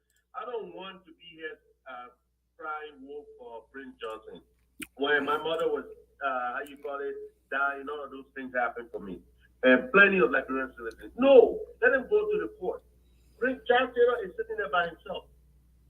Think Charles Taylor people, they don't feel bad too? They do. Well, I don't feel, man. Look, I'm glad you came on. I don't even know your schedule anymore. No. Actually, Gus, here's the new schedule now.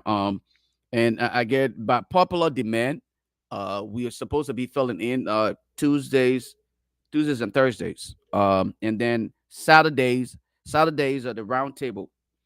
Fridays, because I'll be on the closing argument. Unfortunately, I'm not able to come on. So Tuesdays and Thursdays, we start here 4:30, 5 o'clock, about with the show. So by 5 o'clock here, we start the talk Liberia, and then we go on from there.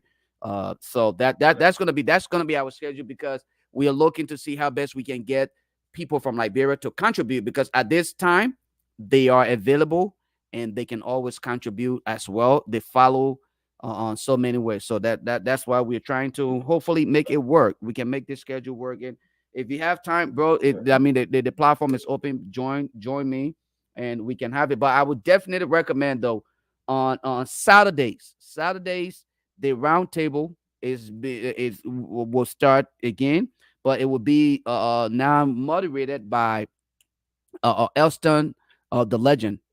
All right. So Elston, he actually he used to work as a journalist, I believe, or a broadcaster in Liberia. I think he was a sports broadcaster in Liberia. So he's gonna be moderating. He's gonna handle that part of it, the round table. And so definitely, if he reached out to you, please definitely accept the invitation. Come and be. I will also be one of the panelists, but he's moderating. He runs everything. He hosts it. So when he reach out to you, come and be a part of the conversation. Yeah. So SB said he was a sports journalist. Well, all I ask is just let me know. I definitely will make some time to come. Thank you. Yes, I did get approval. SB. Nonsense. Oh, SB is coming on. SB. Well, SB. He's here already. You see the comment he writing. He just asking me what I got approval. Because right now I'm on the phone, so I can. Oh, okay. Okay. Yeah. All right. Good. SB. All right. SB says I should tell you you're in love now, so you don't see comments. Okay. SB is the one out there. I bet I can be on the law show. All right, bro. All right, talk to you later, bro. But by the way, guys, the reason I know what you mean, SB. I'm gonna play like I don't know what you mean anyway. Guys, I keep projecting this picture for a reason though. Do you guys know who this person is? Who can really guess who are these people in this picture? Let me make it bigger. Who can guess the two individuals standing in this picture? Who know who these people are? If you know who they are, just post their name on here. If you can just picture them. If not, I would take. Let me take the writings off so you can see. Can you guys see the picture clear? And do you know who those individuals are?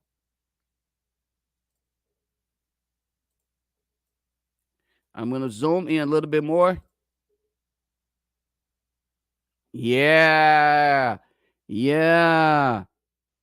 Yeah. See, Eugenia, yeah, one of them is Chucky Taylor. Yep. Snow and Small Chuck Taylor. Yep. Chuck Taylor and Snow. Yep. Yep. Snow and Charles Taylor's son. Yeah. That's them. That's them. So, yep. Yeah, uh-huh. That's them right there. That's them. So, now, I'm going to go ahead and stop here. And I'm going to then play this video for you guys, right? So, hopefully, it can actually spike something in your head as to why Snow may be so upset. Okay? Why he was so upset. Listening to him and pay attention. If he was this passionate about transformation in Liberians, I'll play this and we will call it a night. Hopefully, we'll be back again on Tuesday or Saturday. We'll be back here with the round table. By God's grace, I will be one of the panelists on there. Elston will be debuting on Saturday. Come and be a part of it.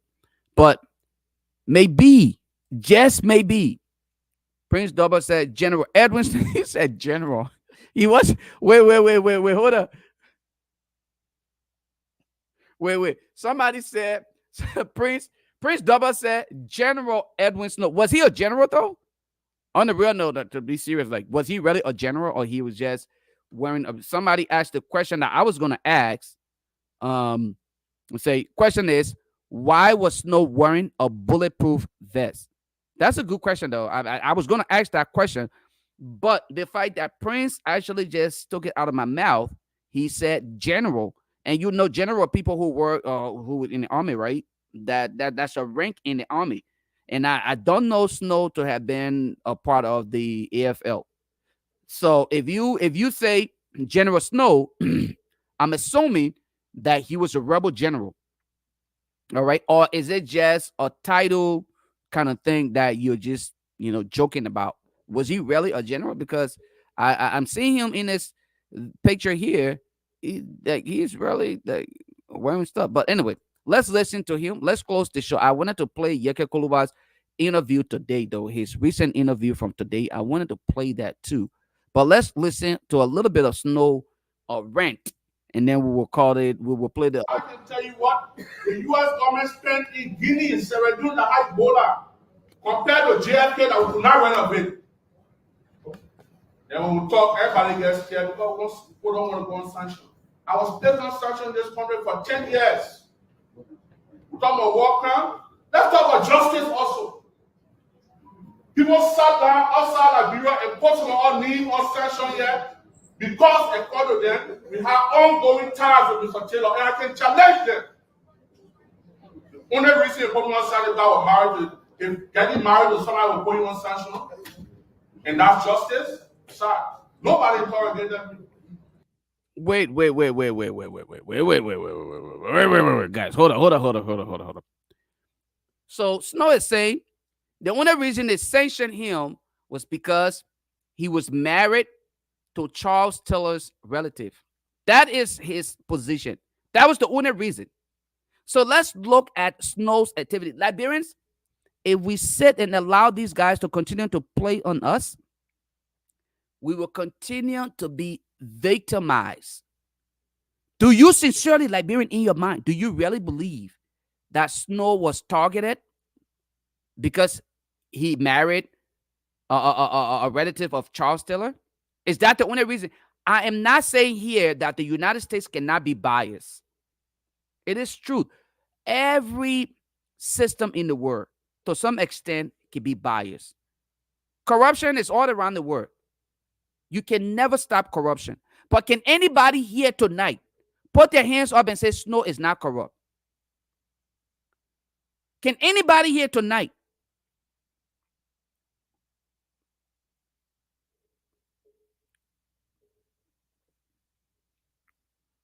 Okay?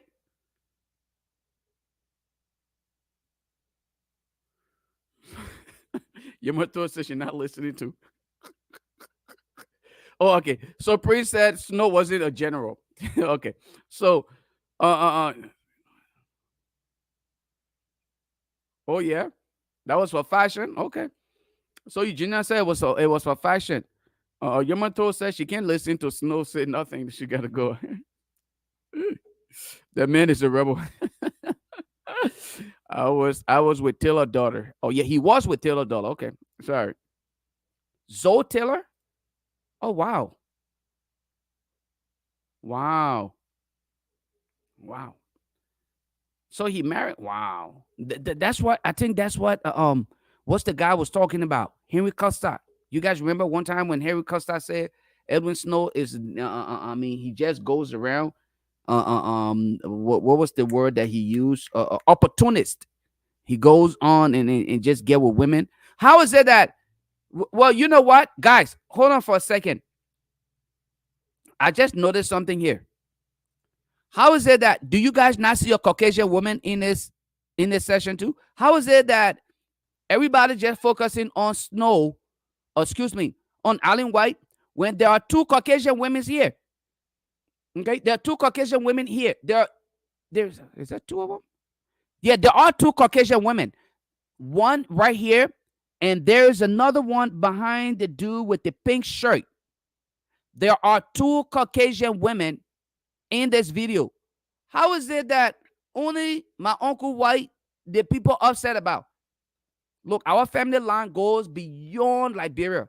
Lofa County, we have white people in Lofa County. That man you're talking about is the white senator of Lofa County. Stop, Snow. Don't disrespect us. Okay? Don't do that. Snow and I. Oh, yeah. Oh, wow. Gwen said he was driving for the people. He was a chief driver. Wow. Love. That's how he got popular during Taylor time. He and my mom went to St. Augustine's Episcopal School together. Know his story very well. Jesus. No wonder why Snow is upset. Let's listen to Snow a little bit more before we call the show. We call it a night, guys. Let's listen to Snow. You know, I enjoy him ranting. People say he stood up like a man. No, he's a coward. If he needed to stand up like a real man, he would have done it earlier. Today, some of our colleagues saying us in the session today are placed on a sanction. And in the sanction regime, they say, "Oh, you talk to your colleagues."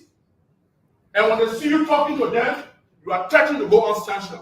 If that's why we are signing this economic plan code for today, I will sign it.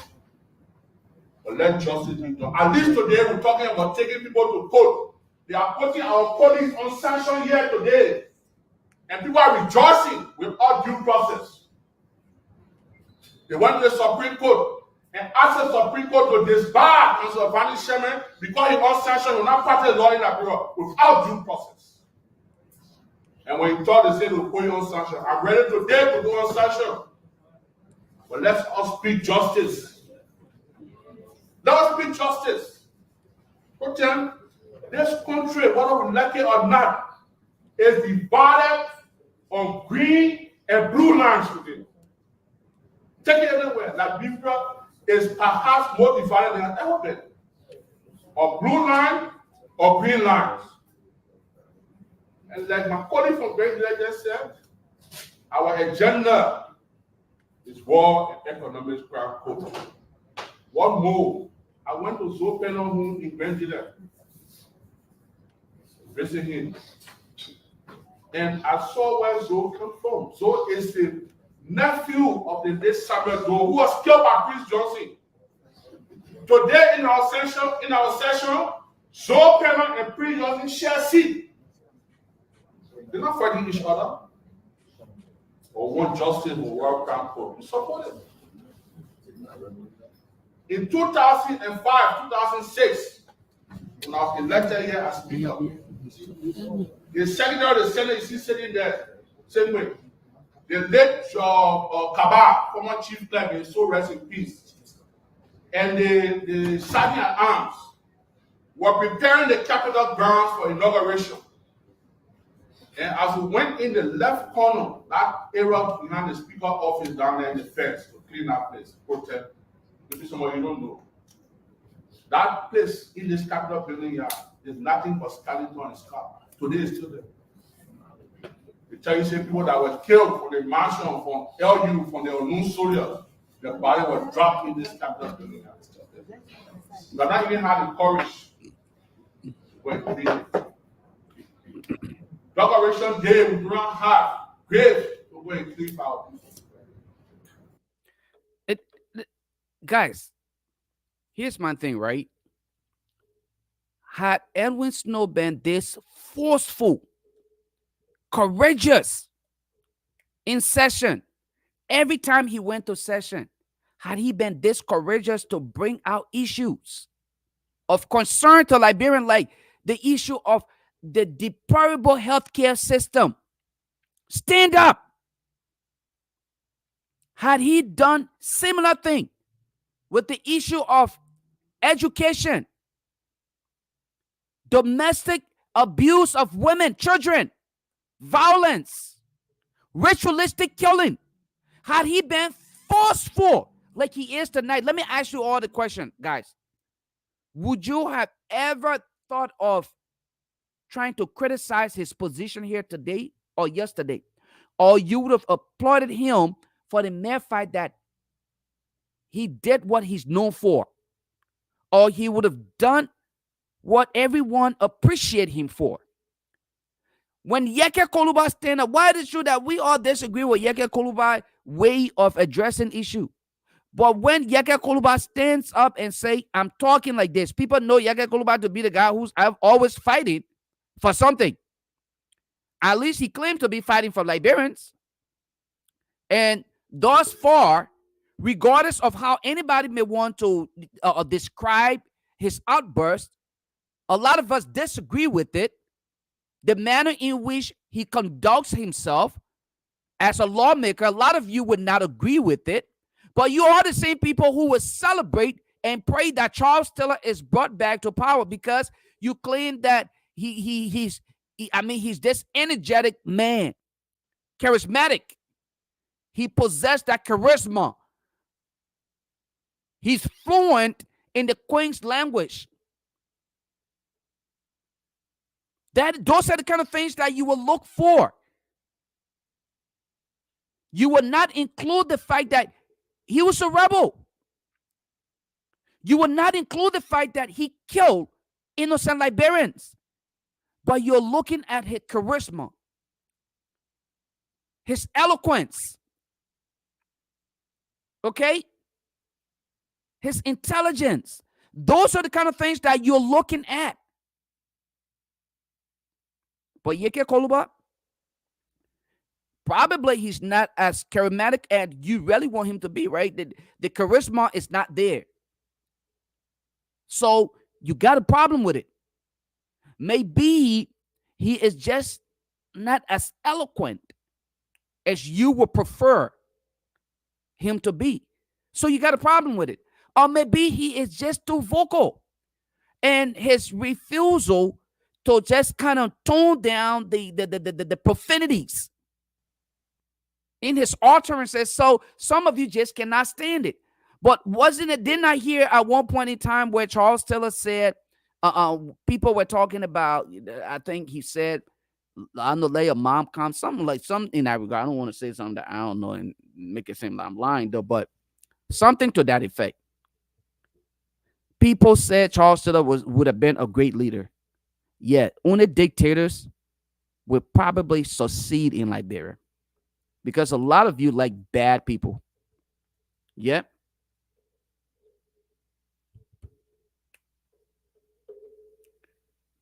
So Catherine Gibson is asking, why they split war crimes from economic crimes in the Senate? Is that what happened, Catherine? I don't know if that's what happened though. We're gonna have to take a look at it. That's a good. Actually, I'm glad that you asked that question. Let me put the comment back on here. Let me put that back on here. So, could this be the hook for which all of them signed it, including Prince Johnson, because they will institute the economic crime and then leave out the war crime? To say because, hey, we can't do both of them at the same time? Are they trying to use excuse? Or would they prefer to do? That's a good question. I wish I can have that document.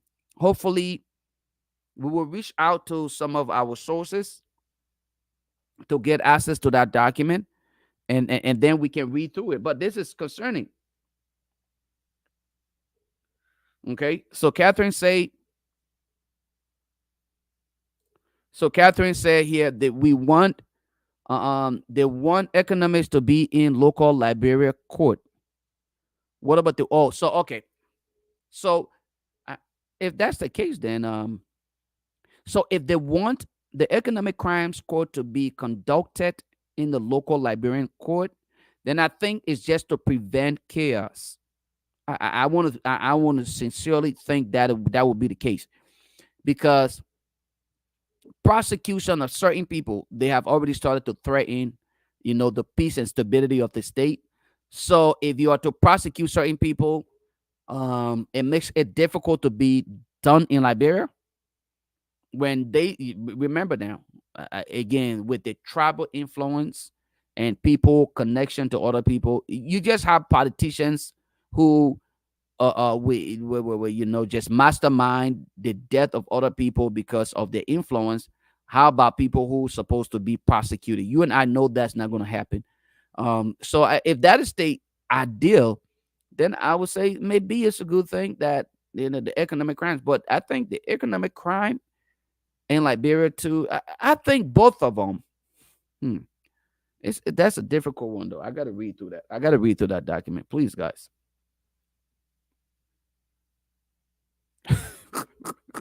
Prince Double said, River said pro like bad people. John Eddie, he said, yes, they localized the economic aspect and war crimes code to be handled by the ICC. Okay, so yeah, maybe the idea behind it is because of this, the legal aspect of it though. With the legal aspect, can they actually prosecute other people? Because with the war crime, the ICC has jurisdictions over over Liberia. The ICC can conduct that part of it, but I don't know whether the ICC also maintain jurisdictions over economic crimes, because I think the ICC is heavily focused on war crimes. So I don't think the ICC can actually implement both of them together. From all that I have read about and understood, I think that is one of the hiccups. So part of the reason why they will want to do that is to separate both of them. And if that's the case, that's a good thing. All two courts going down, war and economic. Yep, I want that, Gwen. I want that. I support that. Byron Brown, war crime court will never go through successfully in Liberia. Too many corrupt leaders. I don't know, Byron. I'm praying that it happen. Our people, including judicial system, too corrupt. I would rather the court held out of Liberia. Yeah, that would be. I mean, but when you look at the economic aspect of the Dogwen, if the court is held out of Liberia, then we don't benefit economically.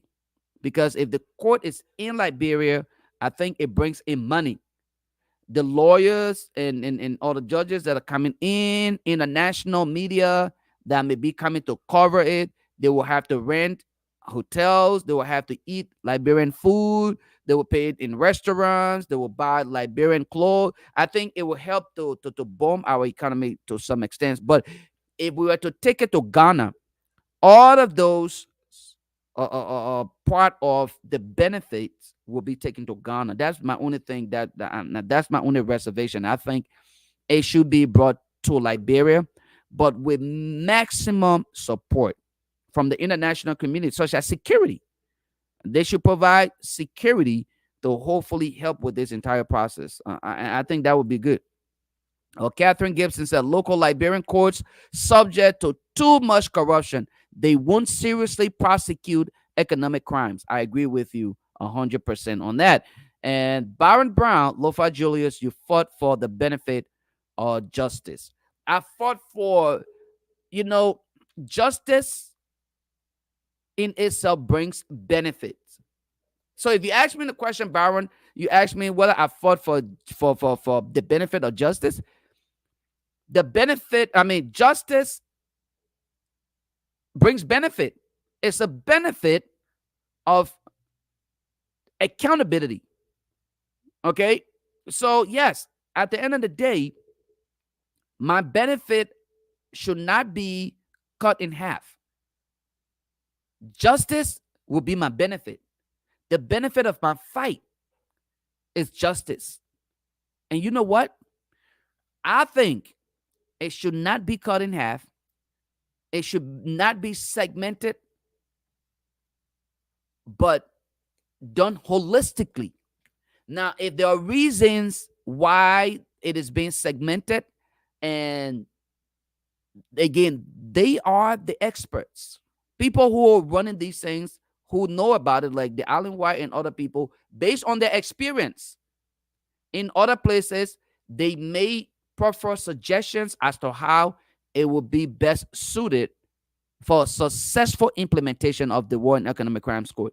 So me just being one who wants justice and accountability, I would not oppose that decision until I have done due diligence, reading the entire document and knowing where and why this decision is being made. Then maybe I can either oppose or support.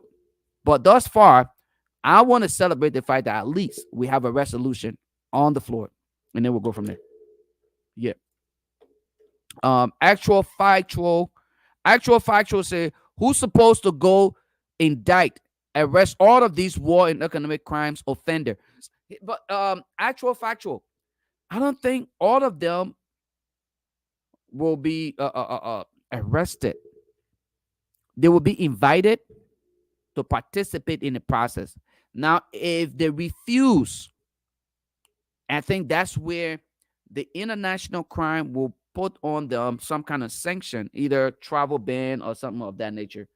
All right. Remember, with the ICC, they work along with other countries. So every country that is a member of the ICC, if you are banned from traveling, that means they just have to stay in Liberia. If they cross to Guinea, and Guinea notify the ICC that Prince Johnson is in Guinea, and the ICC say arrest him, the Guinean police will arrest him, and he will be picked up from there and taken. If Butt Naked was to travel to Nigeria, and Nigeria is a signatory to the Rome Statute states, right? Guess what's going to happen when he travels to Nigeria, and the state is notified he's in Nigeria, they can order his arrest. And when he's arrested, then he will go. Now, if they just submit themselves willingly to the process, that means they show up for court every day and everything is discussed until it reached the point of prosecution. Then I don't think we need to get Rambo or anybody else to come and arrest them, because from in court, they could be arrested. And if they have to be jailed in Liberia, sentence and jail in Liberia, then I think that process will go on. But I don't think we need any extra military force. I think our AFL guys could do that, man. I'm not worried. I think they could do it. Okay, there you go. Yeah, that's one benefit right there. That's one benefit right there. Benefit number one: deterrence. Yeah, deterrence. That's exactly what's going to happen. Because now, if we start to prosecute people, guess what's going to happen? Others who were thinking about bringing their own low wall, like Madame Saliv, Charles Taylor, and Prince Johnson, they will think about it. They will say, no matter how long it takes, they may come after us too. So that is a good benefit. Actual factual, arresting Charles Taylor was easy. Would it be just as easy in Liberia to arrest PYJ and others? Let's hope so.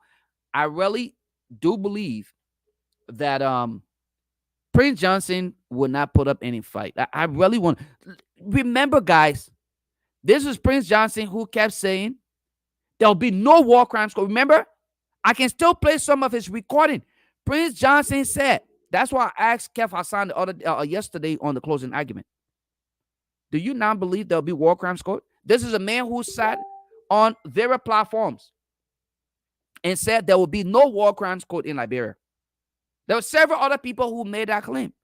I'm not saying we are there yet, but I asked him a question. I said, do you now believe there will be war crimes court? He could not answer the question directly, right? You know why? Because now he's kind of iffy about it, the way things are going. Prince Johnson, who said there will be no war crimes court in Liberia because of immunity, right, is now affixing his signature to the establishment of war crimes court. Why he's doing it? He's crying. He's complaining about the president today, President Joseph Numa Boakai. And nobody complaining about my uncle and get away with it. Okay? Byron Brown. Well, it shouldn't matter where the court is being held then. I'd rather it be it's held somewhere that justice will serve fully. I agree with you to some extent on that. If it don't bring chaos, if it doesn't take away from Liberia, I support it. At the end of the day, we want justice. Invited. If I'm a war criminal, I would decline their reservation. Really? Actual factual? Then it's on you. Decline the invitation and let the process complete. And then we'll come hunting. We'll come and get you.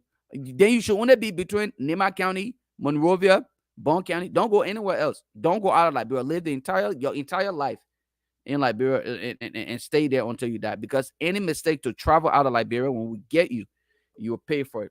But anyway, folks, let me say thanks to all of you for being here. I think we have exhausted our time. It was great having you all on here every Tuesday, Thursday night, evening. We will be right here on Across Africa Talk Liberia. Please be a part of the conversation. It was a great time having you all on here. And let's continue to be a part of the conversation and let us not be deterred. I mean, these guys will do their part. They will fight us. They will do everything in their best interest. But we as people should not easily give up. We should not allow them to play on our minds. We are not that easily fooled. So thank you all for being a part of today's conversation once more. It was an honor and a pleasure to serve as your humble servant, your host, Lofa Julius, all the way from Raleigh, North Carolina, the People City. We say you all have yourselves a wonderful, wonderful night. Please don't get in no trouble, because I'm not getting in no trouble tonight. Stay out of the dog house. If you don't want to be in the dog house, do what you're supposed to do. Say you love you, or whoever it is.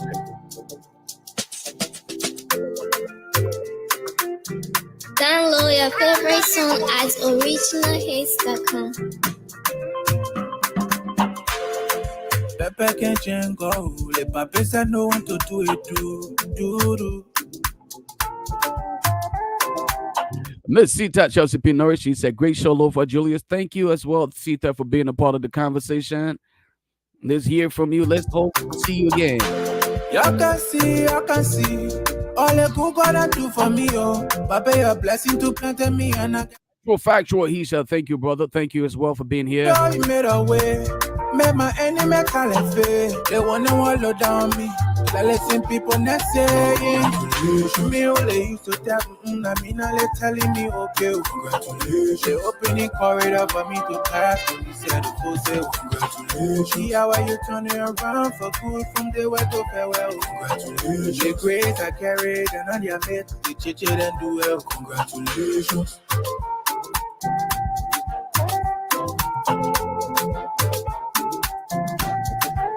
Congratulations to Mama Liberia. The resolution is what Liberians were asking for. For those of you following on the YouTube closing argument page, we also appreciate you for being a part of today's conversation. Please do not forget to follow the closing argument tomorrow. We will definitely be live. It's Friday and a lot of things to talk about. A lot of things going on in Liberia. Used to put your lemon, tell me what's that? Lick better than blonde on your dream. Papa, I do as you say. Hey, you can see. All the good God I do for me, oh. Papa, your blessing to plant me and I get cut up to toe. The kid Robert is at home. He's probably at work. Liberia Lord Joe. Listen, people not saying. Me only used to tell I mean, they telling me okay, congratulations. They opening corridor. Byron Brown, don't be surprised. Don't be surprised when SB sent your friend requested. I bet what he's celebrating, laughing. That's what he wanted. Clip can roach you. Lepe when you coming true. You can see. All the good God I do for me, oh. Papa, your blessing to plant me and I get cut up to toe, oh. You open door, you made a way. There's the man CIC. This one right here is called Congratulations. Congratulations to all of you Liberians around the world. You could have definitely been anywhere else in the world, but you chose to be right here with us on Talk Liberia. Congratulations.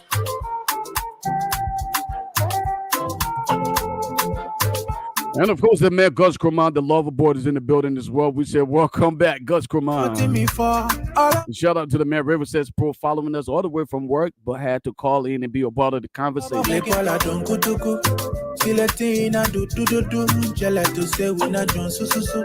I got Pepe, you turn it around for me. When all of them were looking down on me, Clipper, you still a show.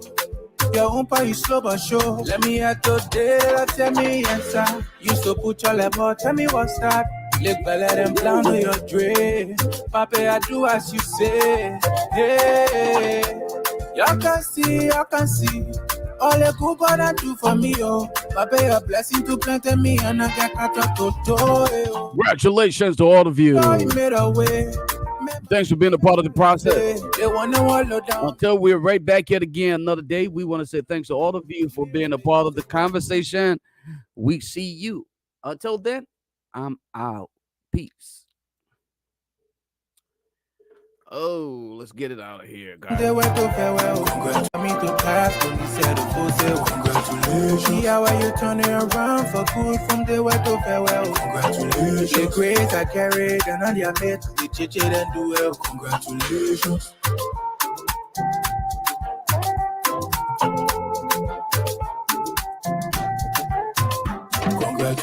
Let all my kids they wanting me for. All of my Kenya give it to God. They think you love to love for la mama. Le pape la zoba. Le kola donku tuku. See le tina do. Jelle to say we not John so. Me I got pepe. Champu tuku. You turn it around for me. When all of them were looking down on me. Clipper you still a show. Your umpa is slow but sure. Let me hear today, tell me answer. Used to put your level, tell me what's that. Lick better than blonde on your dress. Pape,